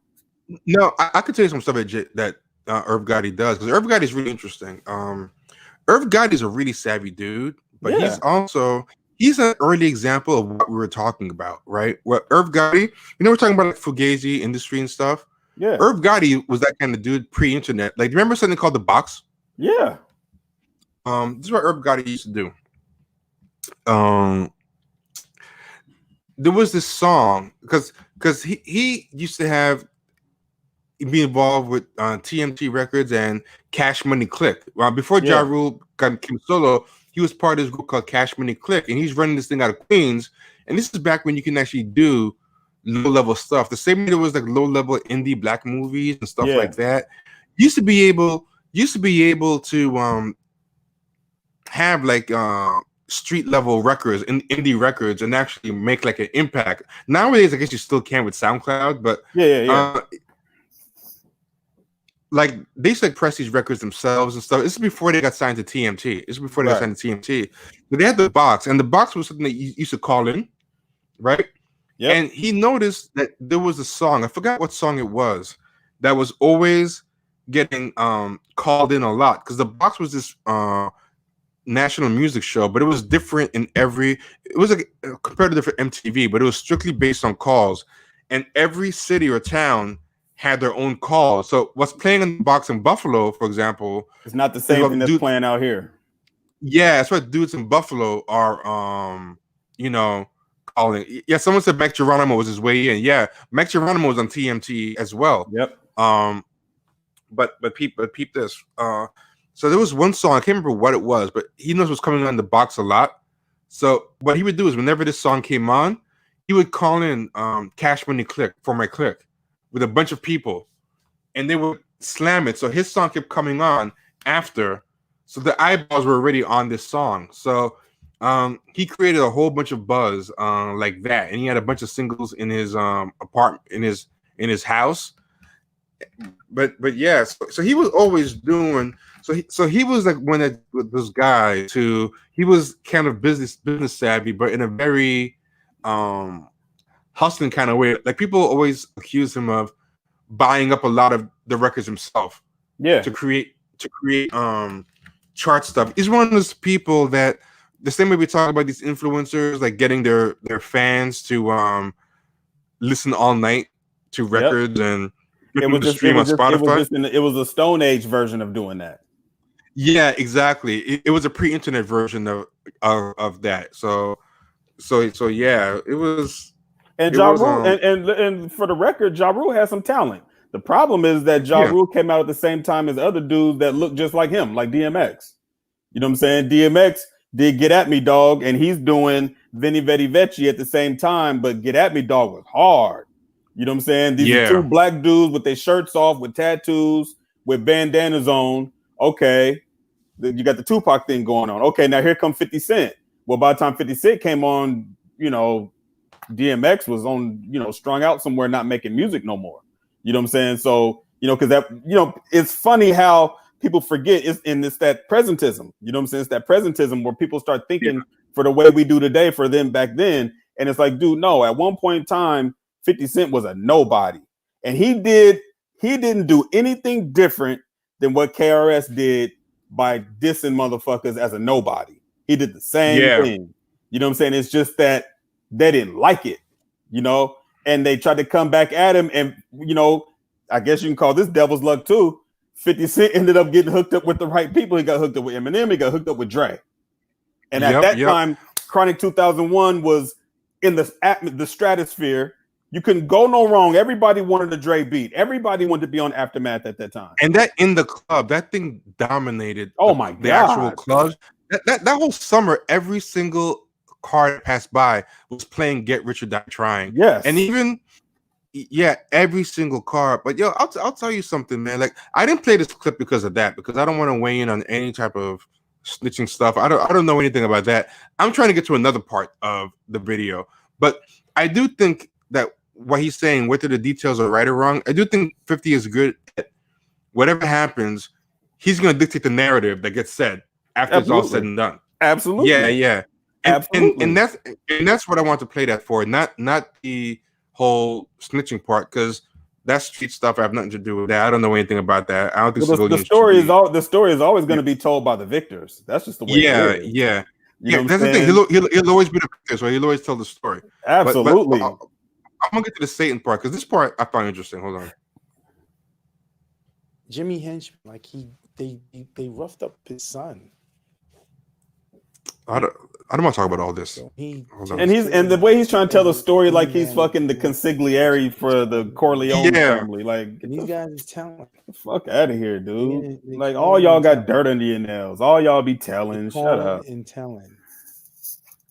So we talk conspiracy theory. We're just talking conspiracy theories, right? But if you get shot, what's gonna happen? If I get shot? If you get shot, what you think is gonna happen? I would go to the police. No, what I'm saying is they're coming to you. When you're in your bed, he's asking a civilian these questions. Yeah. I think the police and the feds came to him. And I think he told them a great story of Irv Gotti, kin of Supreme Griff. I think he's been telling them stories. Okay, this part is not the part that I want. Kind of this is a filler. This is a bunch of filler. Because he's with yeah. I'm sorry, people. I wish I had the so part he could beef with anybody queued up, but he's with the police. This is the part. I think the most interesting thing, and I'm going to leave. The other stuff is between y'all, but I think from the outside looking in, the fact that he would make fun of Ja Rule for singing, but he really made a lot of his career by singing Engine of and chaos. being melodic. It's an engine of chaos. This is the part. Certain people say, you get shot here, right? He got shot in his mouth. Like, that's inches, right? This is just me talking, everybody. It's not a thing, but who saved him? People be like, God. Your first thing is, God saved this guy. Maybe the devil, maybe Satan saved him. Because he's a great engine of chaos. I don't think God would save somebody who moves like that. I don't think God would save somebody who disrespects his own family and is just everything you think of 50 is just negative. He's just an engine of negativity, beef, chaos. Sounds like he's with Satan to me, man. I think, Satan was like, I'm going to use you. You're going to be great for me. Satan is the angel of music. Now he's just getting into a whole bunch of just niggatry, bunch of hotep niggatry now. He got banished because he thought he was bigger than God. Some of that part not necessary. You think it's a Black Israelite? Even mathematics. Even when he gets into the whole part when he's talking about the devil saved and all that, that's out of pure jealousy.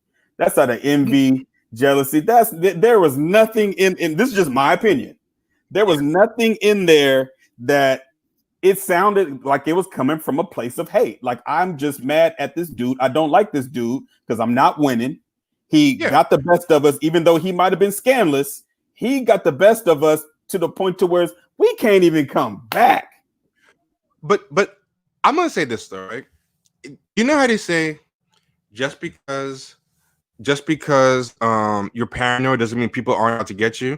Yeah. I'm gonna say just because he's jealous, which I totally agree with. I think he's probably jealous. That doesn't necessarily mean to me that he's wrong about everything, even if he's wrong for the wrong reasons. If he's right for the wrong reasons, and what I was gonna say is all the other stuff with the snitching and all this stuff. I don't know. I don't care about that. You know, because that's none of my business. Is he said, she said. But the one thing I do think about him, right? Like the way do you see how he did his kid dirty? Like as far as like clowning his kid on social media. Yeah. The one that you could tell that kid is really hurt. That kid did something on social media back. We tried to laugh it off, but he looked really hurt. But I was thinking, is 50 Cent a piece of shit? Yeah. Yeah. But I do think there was something that Agent of Chaos thing. But you never saw the show Power, right? I've never seen it before, but I know about it. The show Power, he's behind the show Power, and I used to watch the show a lot. I watched the whole show, but in that show, right, it's none of that Godfather, Honor Among Thieves stuff. Everyone in that show moves grimy all the time. But when I saw 50 Cent kind of treats people, like everyone that he's with kind of ends up like worse, like that Devil's Luck thing. Like I think that Agent of Chaos thing is kind of true, where everybody kind of you know, with the beef, always the constant beefs to sell. Like he kind of went to the beef thing a little too much. Like he had a little too many beefs. Where I started actually working against them. Yeah, I started working against them because it's still having diminishing returns. But there's a storyline in Power. One of the things is like 50 Cent's character even shoots his own son. Like he kills his own son.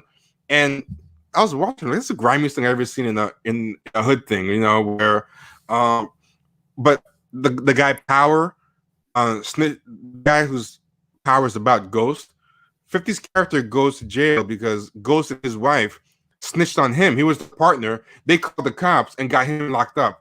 Like everyone in that show moves really grimy. And then when I saw how he was treating his son in real life, I was like, damn, no wonder this dude's character shot his own son. Because, you know, this dude kind of has a grimy ethos kind of in general. Like I think all the stuff that Irv Gotti was saying was out of jealousy or hearsay, you know, with the snitching stuff. I don't care about that. But I do think there's some people who are Agent of Chaos or who might have figuratively, I don't know if he meant literally, but he's figuratively like sold his soul to the devil. I think Tekashi is one of those dudes. And I think it's no coincidence like Tekashi and 50 did a song together at some point, you know?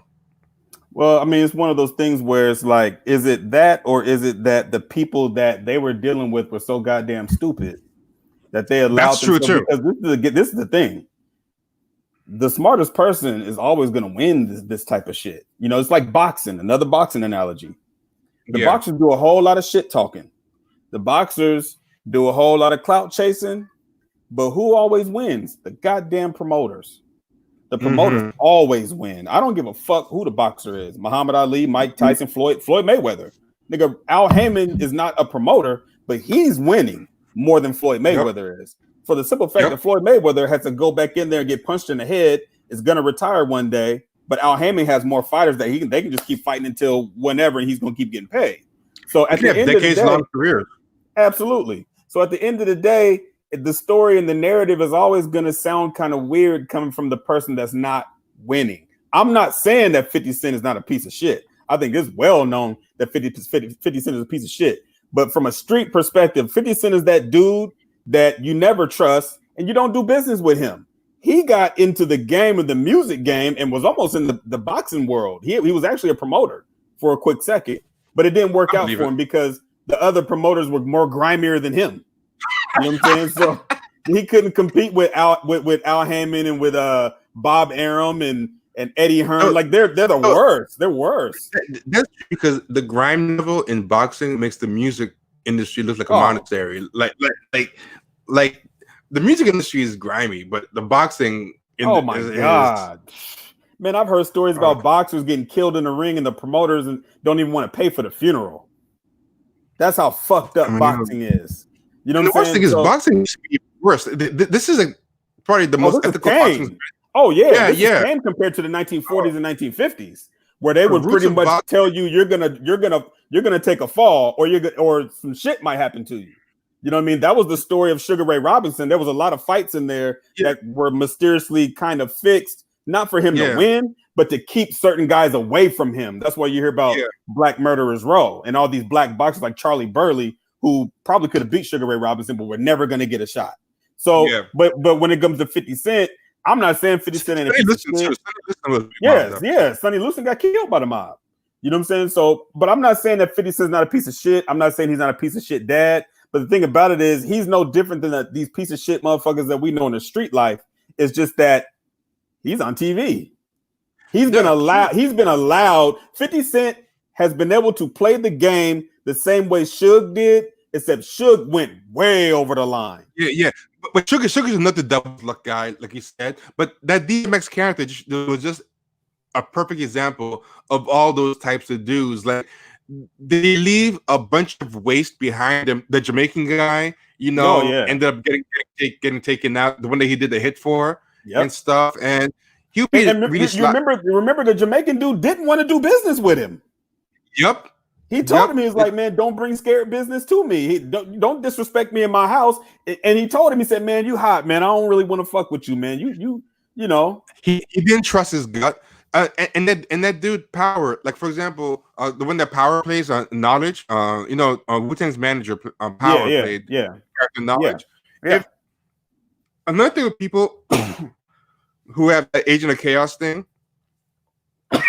or that Devil's Luck thing, a lot of shit is avoidable, but they just stick their guns on dumb shit because they just got to be crimey. So it's like, he could have just bailed that guy Power out. He did business with him. Knowledge. He could have bailed Knowledge out and saved himself a lot of grief. Like, so much of the grief that happened, both to his girl. The girl almost got killed and raped. All that stuff happened. If he just bailed the guy out, he's like talking crazy to him on the phone. Oh man, told him to suck his dick. Like, disrespectful shit. What did Tommy do when shit hit the fan? That motherfucker literally left everything. He left the car to Nas, including his girl. His girl was in jail. Left her, and then took the two most vulnerable people and took him with him to Atlanta. You know what I'm saying? And then got one of them and corrupted them. Yeah, but look at what Nas did when he was faced with the boy in the bench. You know, he tried to give him a way out.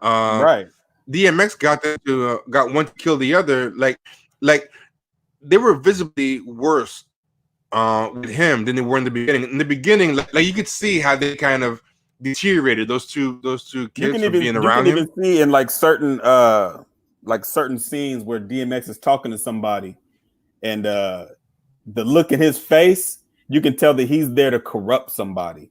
That's the only reason. That's all he's there for. Like, he's talking to the young dudes, and the dudes talking about how they don't want to go to school no more, and all that kind of shit. You know what I'm saying? And his ears perk up. People like that, when they see some shit like that, where they can work their black magic, like they get excited. Like he was happy to instigate that fight. Like, he knew where that shit was going. He knew where it was going. But let me ask you this: what do you make? This is something that I wasn't sure about.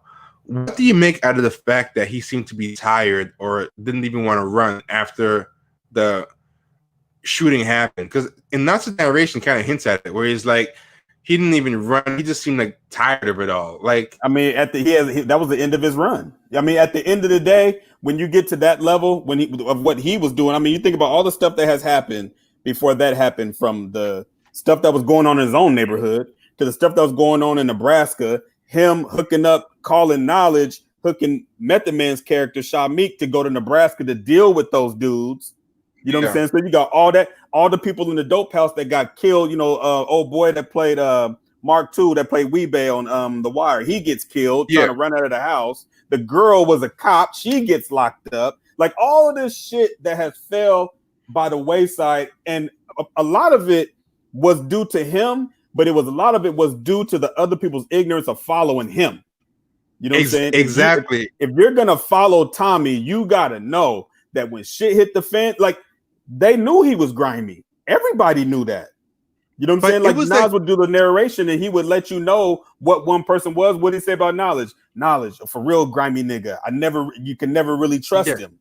You know what I'm saying? He was basically saying the same thing about Tommy too, but that was his boy. Yeah. So, you know. But the thing is, even a grimy nigga like Knowledge, they still could have dealt with him in a way that could have contained him if they just bailed him out or did. Because it's almost worse to have two grimy dudes on the opposite sides and you're hanging out with them. They're gonna get you in trouble. You know what I'm saying? Like, my theory is the reason why he didn't bail him out because he knew that if he let him out, he was gonna kill him. You know what I'm saying? Knowledge was gonna kill him if he let him out because he got him fucked up. Because think about it, whenever they needed something done, Knowledge is the one that sent the shooters. You know what I'm saying? So if he would have bailed Knowledge out after all that shit happened, Knowledge was gonna kill Tommy. So he's like, I'm better off leaving his ass in jail and I ain't got to deal with him no more. But there were other things going on in Belly, right? Where, like, this is the perfect example of the Agent of Chaos thing. Everything unravels. You know, it's funny. I was gonna get off after the Spotify story, but you came on and now you like put a battery in me. When he came around, like, he didn't check in, right? But that's a dude like that is not going to check in anywhere he goes. No, because he's too disrespectful. So it's like, in a way, he was indirectly responsible for that guy Nico, or the guy with the perm, right? Feeling a certain way, you know? Because he could just show up to like some place you don't have. They was anything going disrespectful. on. They was disrespectful the way they hit that city. They was disrespectful. Yeah. They just hit the city and started pumping packs. They just started pumping packs right off the bat, and you can't do that and not expect nothing to happen, you know. So it's like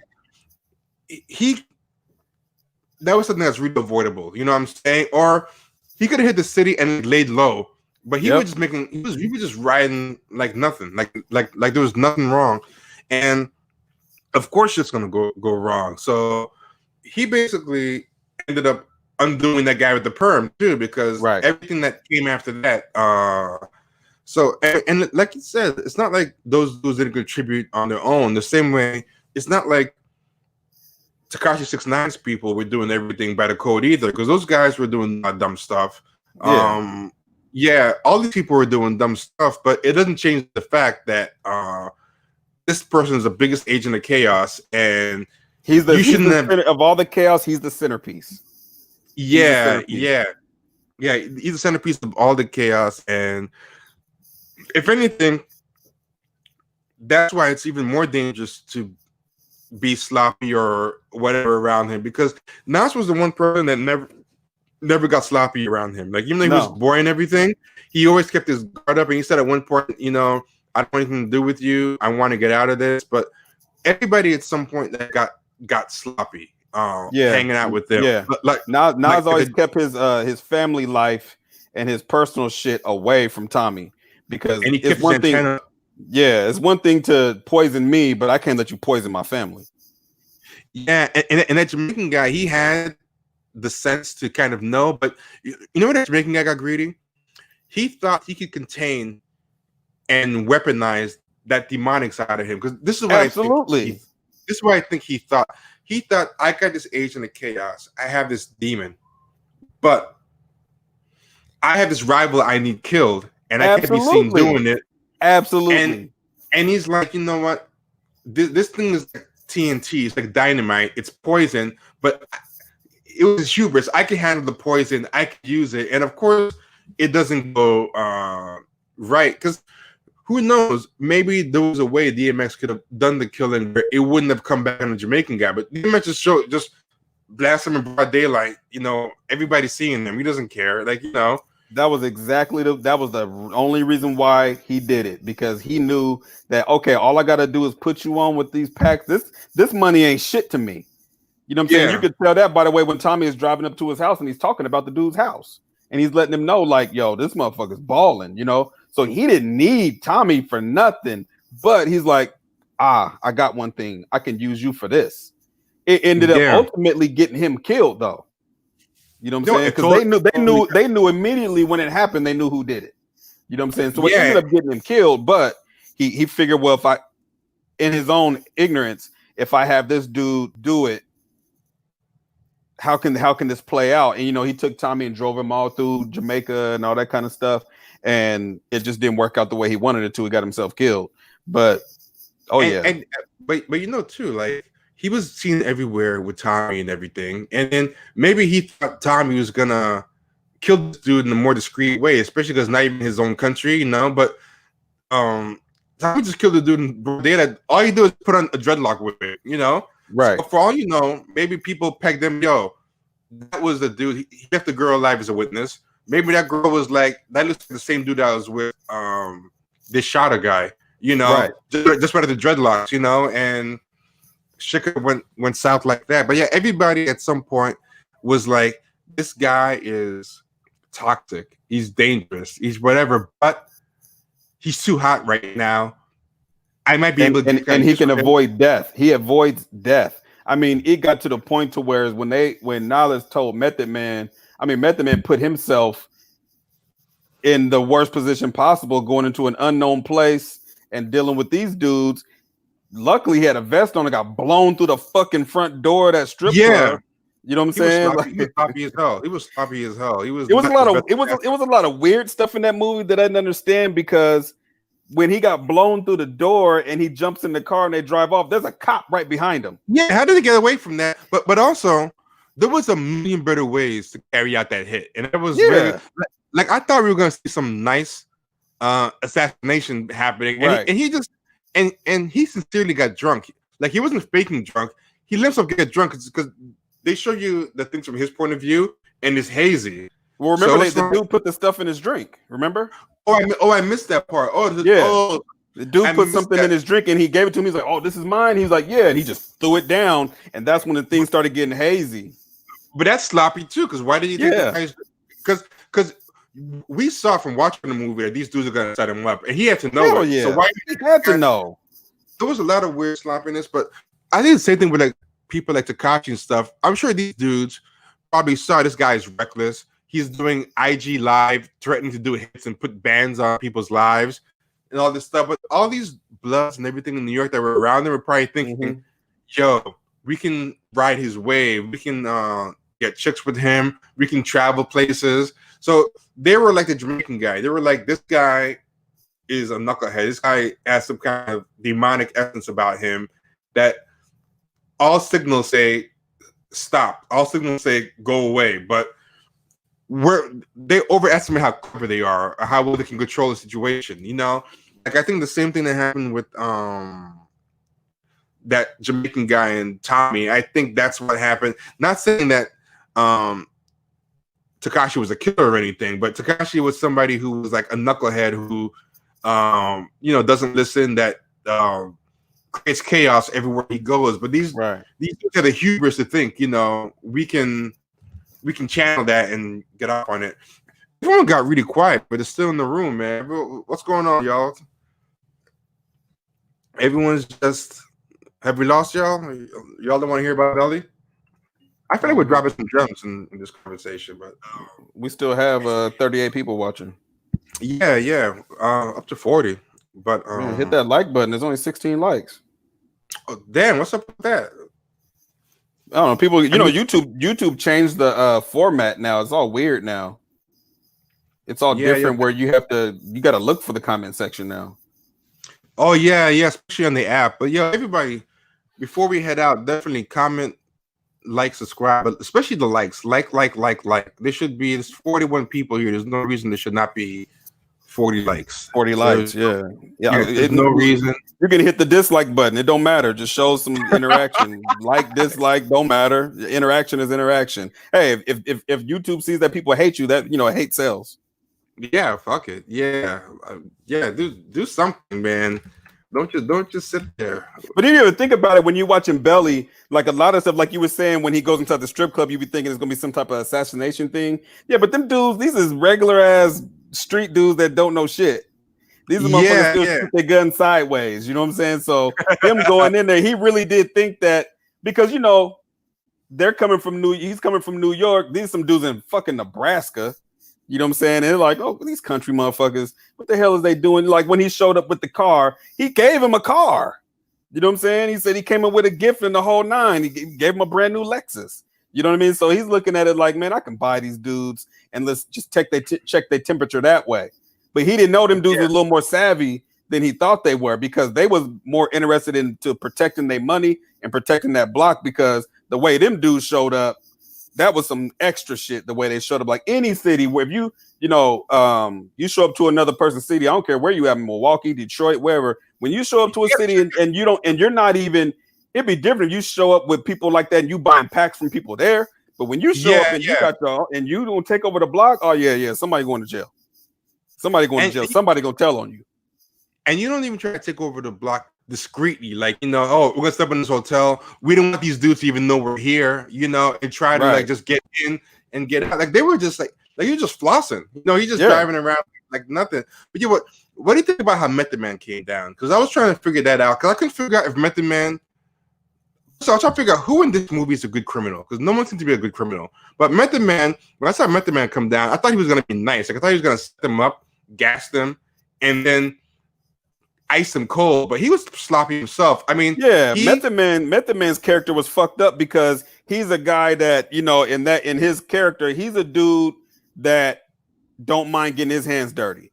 To whereas Knowledge ain't gonna get his hands dirty because he's making too much money and they're connected. And this is what I think me and you and Mario was talking about this through text message a couple of weeks ago. Like there's certain levels, you know what I'm saying? And at the level where the guys like Tommy and Knowledge are, they not gonna put they face out there like that. Because the thing about it is, I think Knowledge is the one that set up the original robbery in the beginning of the movie. He set that up. That's his move. So he's not gonna be the one pulling triggers to where you go call a dude like Method Man. One, he's loyal. You know what I'm saying? Two, you pay him and he gonna handle business for you. Three, he has his own flaws where it looked like he was trying to rape old girl. It looks like he's gonna do that. It looks like that. Something else too, right? Like they could have like fucked him up when he just showed up outside the barbershop asking to hang out. Like he was laying it on a little bit too thick, like with the bumpkin or happy to be there act.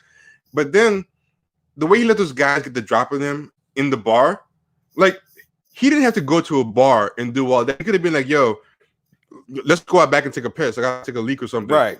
Or something weird. It was weird that he did it with all those witnesses. He's wild. He let the other two dudes be in the opposite side of the bar, on the opposite side of the strippers. So it wouldn't have been easy to get them. He gave the guy a chance to poison his drink, and he gets blown out the bar. I don't think he even got the other two guys, right? Because he let them be too far away. Like there was no planning at all. And his backup was just a guy in a parking lot across the street. Well, he pulls out two pistols, and all you see is his POV of shooting. You don't know what he's shooting at. Yep. You know what I mean? So you don't see him hit anything, and then the only person you do see him hit is Rico over in the corner. He hits him, but then all of a sudden, and that's only because he's right in front of him. He's right in front of him. But then the bartender pulls out a shotgun, just blows his ass through the door. So then it's like, okay, now I'm like, did he die? So I'm like, he could, if that's a 12 gauge blast to the chest, he got a vest on, and that's why he's able to get up and stumble into the car, and the car drives off. But it was just really, it was a lot of weird stuff in that movie, and I think I said something. Go ahead. But also, you can't plan for that because you can't plan for the shotgun, the way shotguns spray. You can't plan for the vest to save you. You know what I'm saying? It could have been his head.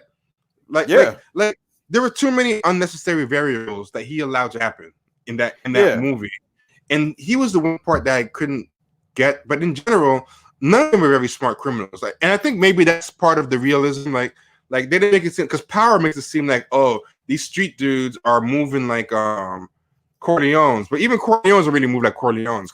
Because if you ever see how the guy that Donnie Brasco talks about the mob, he said mob people, they can't hit the side of a barn with a gun. They're not as savvy as people.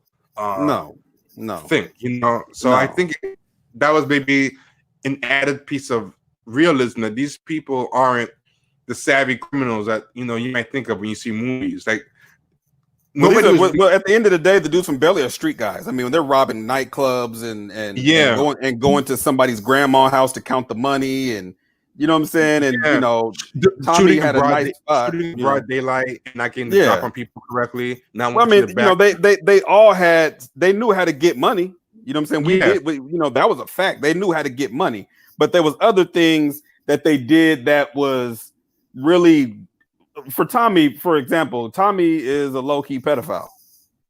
You know what I'm saying? He's messing with old girl who's only 16 years old. Yeah. So Yeah.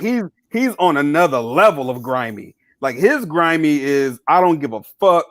It doesn't matter. Nothing matters. Like he told Nas and he told Sincere in the car. And he said, I've been reading these books. He was like, here we go again. Yeah. And he told him, he said, Shorty can't eat no books. He was like, man, fuck a book. You know what I'm saying? He's the devil. You know what I'm saying? He don't give a fuck. It doesn't matter to him. That's why the description that Irv Gotti gave about the deal with the devil and devil's luck and agent of chaos, whether he was right or wrong in that particular example, I do think that does exist, and I thought that movie really captured it. But I like a lot of dudes that get locked up. They get locked up because they do dumb stuff. Because getting money and keeping money is two different things, and you don't have to be that smart to get money. A lot of times you can just be bold and get money, but to keep it and not get caught, that's where you got to be smart. And you can be ballsy. Yeah.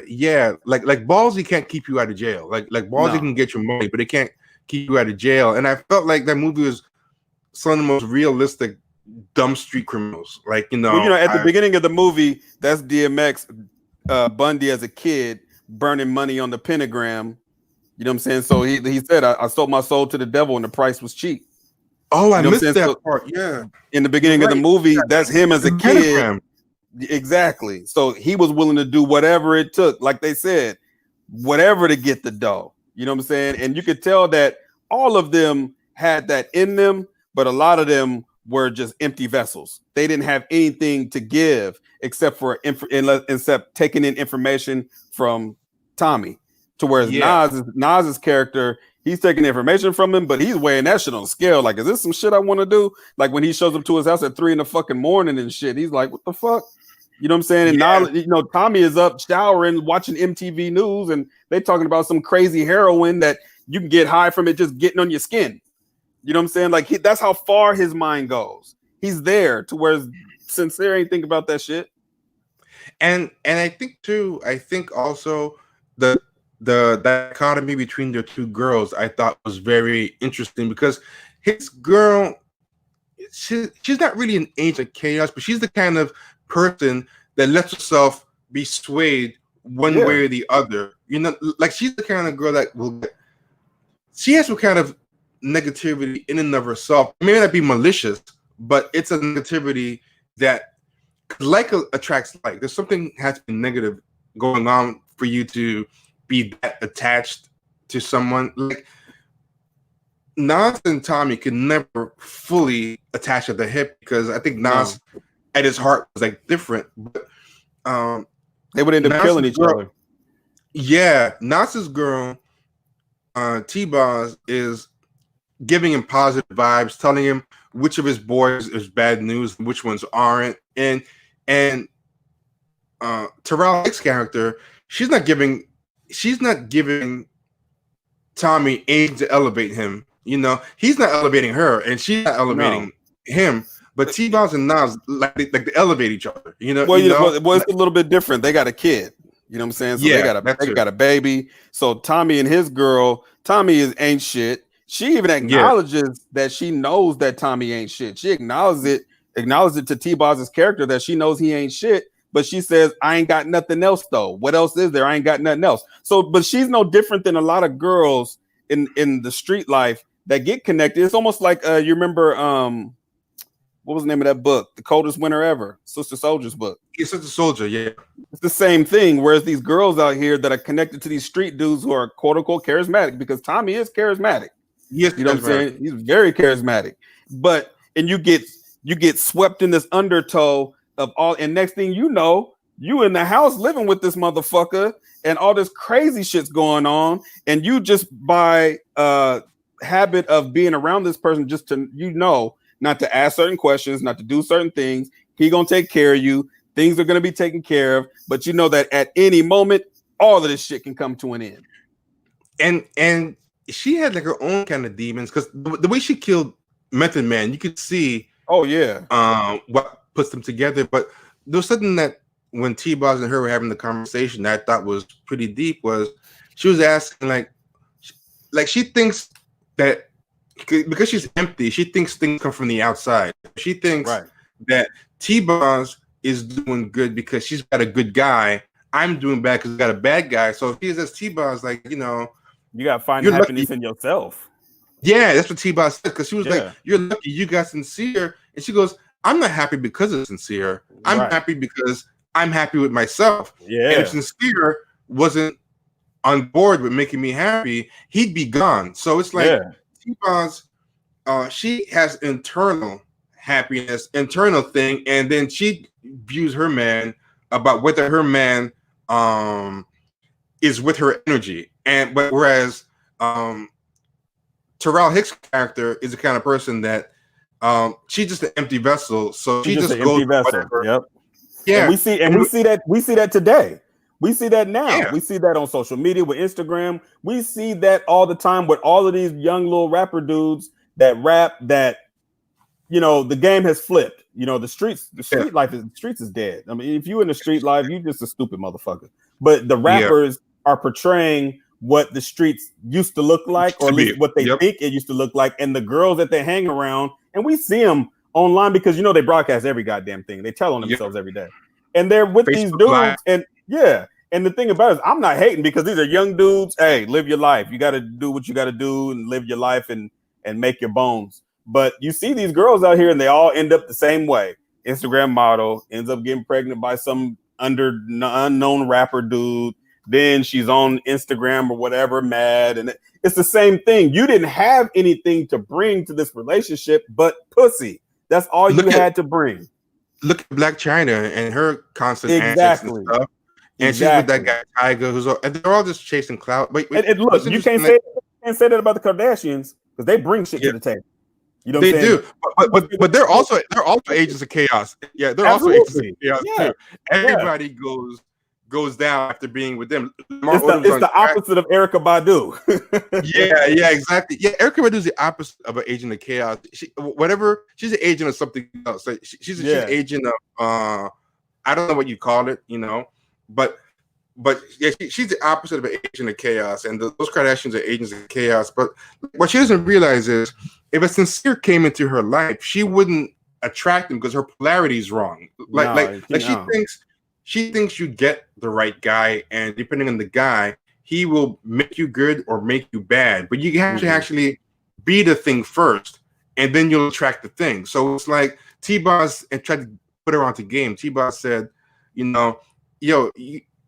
Sincere doesn't make me happy. I'm happy myself. Sincere, can either get on board with my happiness or not, Right. And what she doesn't realize is like she can't get Sincere because she's that empty vessel. She's that thing. So somebody like a Sincere, and that's what a lot of people have a problem with. They think they can just be messy and then get somebody who's gonna unmess them. You know? It don't work. It don't work like that. It don't. It just don't work. At like the very least, you gotta have potential. You gotta show. Well, some because potential. the thing about it is, if you attract a dude or a woman that has great intentions and great energy, and you're a piece of shit and you're all fucked up, they're gonna leave. They're gonna get away from you. You know what I mean? Because you're gonna push them away. You know what I mean, with your bullshit. Push them away. Yeah. But just something else too. If by some miracle you do get somebody who's got something going on to stay and try to save you, 9 times out of 10, you're gonna pull them down than them pulling you up. Absolutely, It's yeah. very hard to pull somebody up out of negativity. It's way easier. Like a parent with a kid, right? Like what's easier? Like a kid, 2-year-old kid logic, to piss the parent off and make him lose their cool and get violent, or a parent to make the 2-year-old act grown and mature. Like a 2-year-old can push an adult's buttons, pull them down to the childish level with ease. Like it's very easy to pull somebody down to the bad level than it is to put somebody up. So what these people don't even realize is even if they get this kind of guy that they think from the outside is going to elevate them, 9 times out of 10, they're probably actually going to pull them down if the guy sticks around. But most times, what you said is going to happen. That person's going to leave.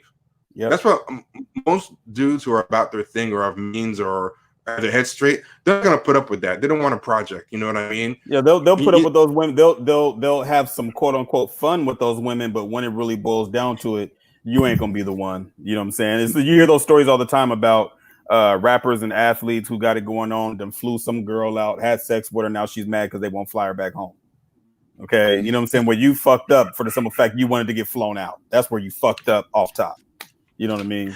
So what did you expect after that? They have no respect for you. And I'll tell you something else, right? A lot of people think that they're holding a dude down just because they're around, right? No. That's not what holding down means. Like, a lot of chicks, a lot of women think they're holding the dude down. Somebody told me this, and this was like a deep thing somebody told me. A lot of chicks think they're holding someone down, but they're actually holding someone down. Right. And, right? Because, like, physically holding them down. You're holding them down.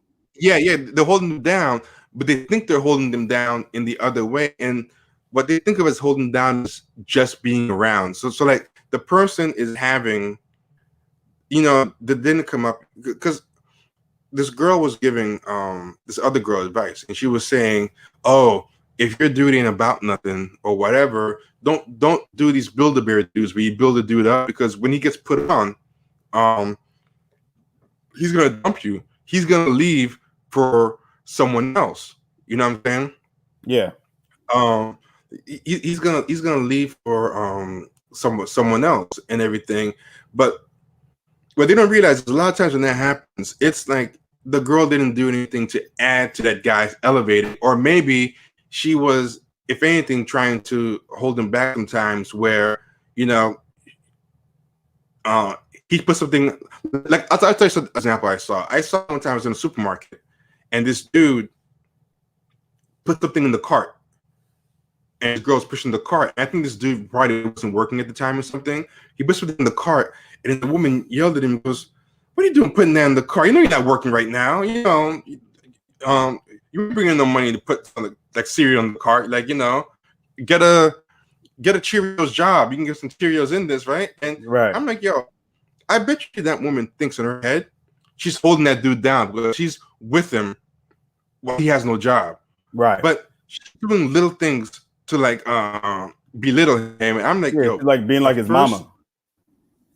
Acting like his mom, like emasculating here. I'm like, the first chance this dude has when he makes it and gets on his feet, he's gonna be at the door, right? He's gone, man. But when that girl tells a story, she's gonna tell people, I was buying his groceries when he wasn't working. You know, I was holding him down. That's why I'm never gonna hold down a dude again. But she doesn't realize she wasn't holding him down. She was holding him down. Yeah. That negative energy that he's probably feeling, it's probably hard for him to look for a job, to wake up in the morning. When you talk about probably throwing negativity on him. Yeah, when you holding somebody down, whether it be a man or a woman, say you got a woman and she just finished college, finished her degree or whatever, and she's trying to find a job. You know what I'm saying? If you holding somebody down, you give what they call grace. You know what I'm saying? Yeah. Because this is the thing. You knew if he was a piece of shit that don't want to work, or if she was a piece of shit that don't want to work, you knew that long fucking time ago. So for you to try to make it like you holding them down, no, you're holding them down because you knew they wasn't gonna work. You knew they wasn't worth the fuck. But other people that are trying to do some things, and you guys are together, and maybe y'all live together, and for at this point right now, you the only one paying bills. Okay, well, they're gonna contribute more than likely. That kind of person, because they're a good person, they're gonna contribute other ways. You know what I'm saying? Exactly. But also, You know, if you get someone like that who wants to contribute other ways, don't belittle them with what some people do. Like that ain't gonna work. That's not gonna work, dude. Like, because when they get on, like you said, they're gonna be like, all right, man, I gotta go. Because the first minute any man or woman, and I'm talking about a grown man or a grown woman, the moment you disrespect me based on my condition, you never had my back to begin with. Yeah, and some people will stick around because they're in a position where they might need you or something, but they're looking out the front door, and it goes gender reverse too. But yeah, you want to see a good example? Read the story of Stephen King Yeah, and oh his yeah, wife. yeah, yeah. Like his wife seriously held him down. Like Yeah. they were like almost like homeless. They had kids, and he went and he took a job as His an stories was English going teacher. nowhere. His stories Yeah, was his going story was going nowhere. nowhere. She was taking stories of his out the garbage and mailing Yeah. them to Yeah, a lot of his stories that turned out to be books or movies, he wrote them stories long time ago. But they flopped. Nobody was fucking with him. He threw a manuscript in the garbage. She fished it out of the garbage and she helped him rewrite it. And she sent it to someone. I think it might became Carrie. She helped, but she sent stuff in it and sold it when he was giving up on himself. And because they were so poor and they had kids and everything, and he got this job as an English teacher, and it was going to be like a low paying job, but it was more money than they had ever had. And he was like, hey, honey, I got this job.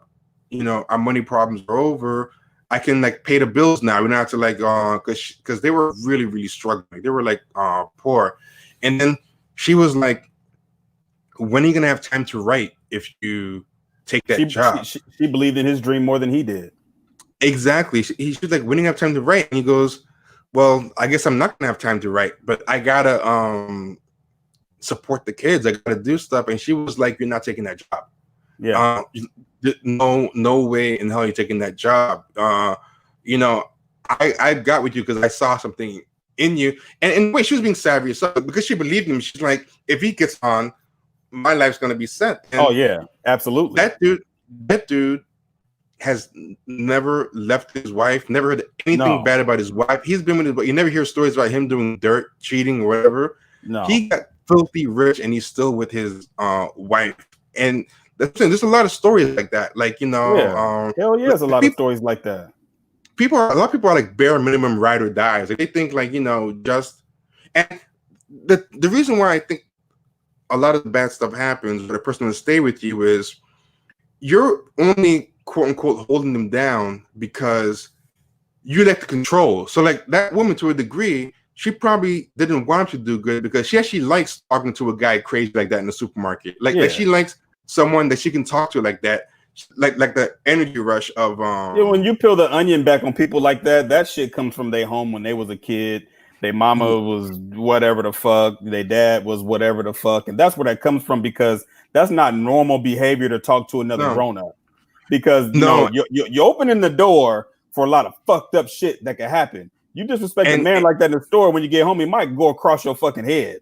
You never know. And like when she was talking like that to him too, she's probably like, she got a guy who was upwardly mobile and doing stuff. She knows he won't let her talk to her like that. So she might actually not be quote unquote holding him down for good reasons, but for like toxic, dysfunctional reasons and stuff. And because if she wasn't, she'd be trying to build him up, you know. Someone said that's a Denzel story too. Yeah. Denzel's wife supposedly was very supportive of him and stuff, and he's another one who has stayed with the same woman forever. Isaac K said, I don't know. I know a lot of girls like T-Boz's character go with whoever had the most will to get her. They date a hood dude 1 minute and a UPS driver the next. They're not discriminatory. I think you're projecting a lot because the movie didn't give enough about her to say all that. Yeah, it didn't. All you knew about her is that what they said about her was he met her when he was in Baltimore. That's where he met her at, when he was already in the game. He met her in Baltimore. Now they got a baby, and he talking about going to Africa. That's all we know. You know what I'm saying? As far as that's all we know. But if I had to guess, you know what I'm saying? I think more than likely she saw something else in him outside of being a dope dealer. You know what I'm saying? And also, she saw something else. Another reason why I dispute Isaac K's assessment of her is the way she talked about Tommy. To me, makes it seem like she was not. She's not interested. Yeah, she had nothing but bad things to say about Tommy. She didn't even want him to have her as a friend. You know, I think Tommy's girl was the one who didn't care. She didn't care who he brought around the house, as long as she got to sleep and whatever. Yeah, but and the advice that she was giving the advice that she was giving to Ralph Hicks, where she said, if Sear was doing anything to mess with my internal happiness that I bring myself, he'd be gone. So I feel like Isaac's kind of projecting maybe with some girls that he knows and is putting it on her, or maybe he heard something about T-Boz, the real T-Boz, the actress, and maybe he's putting on the character. But as far as the character, I don't really see any. I think for Nas's character, he was a dude that just happened to sell dope. Hold on.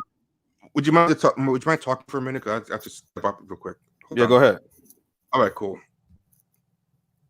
But I think that the character of Nas's character, he had good intentions. It's just that he's like a lot of dudes that are in the game. You know what I'm saying? They're in there because it justifies the means. And at the end of the day, you know what I'm saying? They're not gonna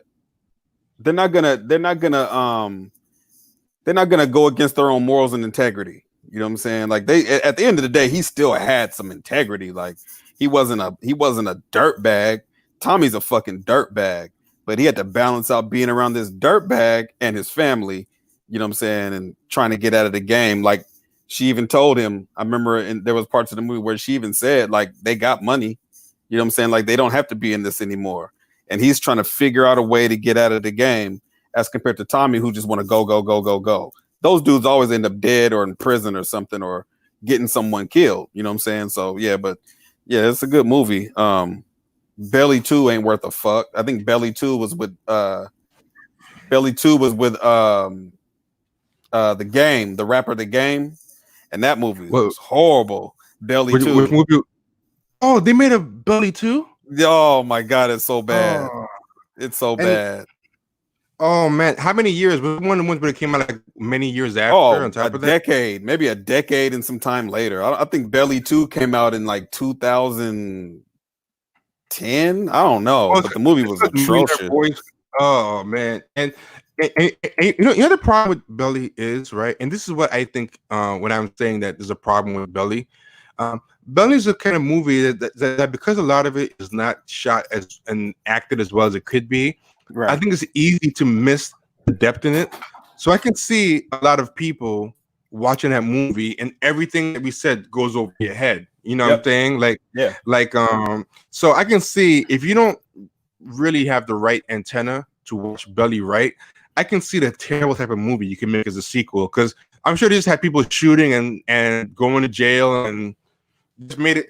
I'm sure it's probably more like State Property or Killer Season than it was like Belly. But they were just I wasn't a fan of State Property. I didn't like State Property or Killer Season. I didn't like it. No, exactly, because those movies just have nothing but just knucklehead stuff. Like like Belly was showing knucklehead stuff with a purpose. Like there was thought behind it. There was a message. There was symbolism. But I'm saying like there's a certain type of dude that will see Belly, and all they'll see is a killer season or State Property type movie. That's how a lot of people see a lot of people see Menace to Society that way. They don't look at the overall idea of the movie. They just see all the killing and crazy talk, and that's what they stick with. You know what I mean? Yep. A lot of people do that. But I've been at this for a while because I've been up on this before you came. I said an extra hour because you were on, but I'm burnt out, so I'm about to go. 2 in the morning in New York. Yeah. It's 2 in the morning. I was gonna bounce a while ago, but then you came in and you energized me with that Belly talk, so that was good. But thanks to everybody for coming out. Comment, like, subscribe. Yeah, even the listeners are getting bored. Like people are like in the room. They're like, enough, y'all. We're doing a telethon. We're doing a telethon. We're just gonna go as long as we can, donate money, and like those old Jerry Lewis telethons back in the day, save the children and shit. Yeah, enjoy it while you can, because once quarantine's over, man, it's just not gonna be happening like this. Not much. We're still gonna do it, but not to this extent. Yeah, but yeah. So comment, like, subscribe, go to Patreon and sign up there. And also, we're gonna start doing call-in live streams. We're gonna chop it up. I was saying we could even start giving like advice and stuff. That'll be fun just to switch it up. So if you become a patron, you can join our Discord and you can call in through the Discord. The Discord's how we'll do the call-in show. It's apparently built to do that, and it's very easy. So yeah, that would be really good. So definitely do those things. Thanks everybody who came out, who's still here. Yakub, stand out without handouts, is still here. Isaac K, Terry Hines Jr., all of y'all. Really appreciate y'all sticking with this, and you'll see us again soon. We're gonna keep doing what we do, where we give that scheduling thing, so you can see when we're coming back on. Ken, thanks for joining me. Definitely, always a pleasure. Yeah, and we should pick another movie to talk about because there's a lot of those like 90s hood movies, man. This is what I'm saying. Like, people think this whole black excellence thing is so good and stuff because the people sound educated and stuff, but you couldn't really do that with a lot of these new movies. Like what we did. You couldn't have a conversation like that. Like it would last 10 minutes. Yeah, it would last 10 minutes. It would just be Twitter memes. Like a lot of these movies are just straight up memes now. I think the one movie that you could do that with, probably the last one, is Get Out. Yeah, and that was came from a totally different space. You know what I'm saying? Yeah, it wasn't from the black excellence crowd, even though they tried they tried to appropriate it retroactively after. Until they found out he had a white wife, and then that went out the window. Yeah, but the black excellence crowd doesn't really care because they're all into that anyway.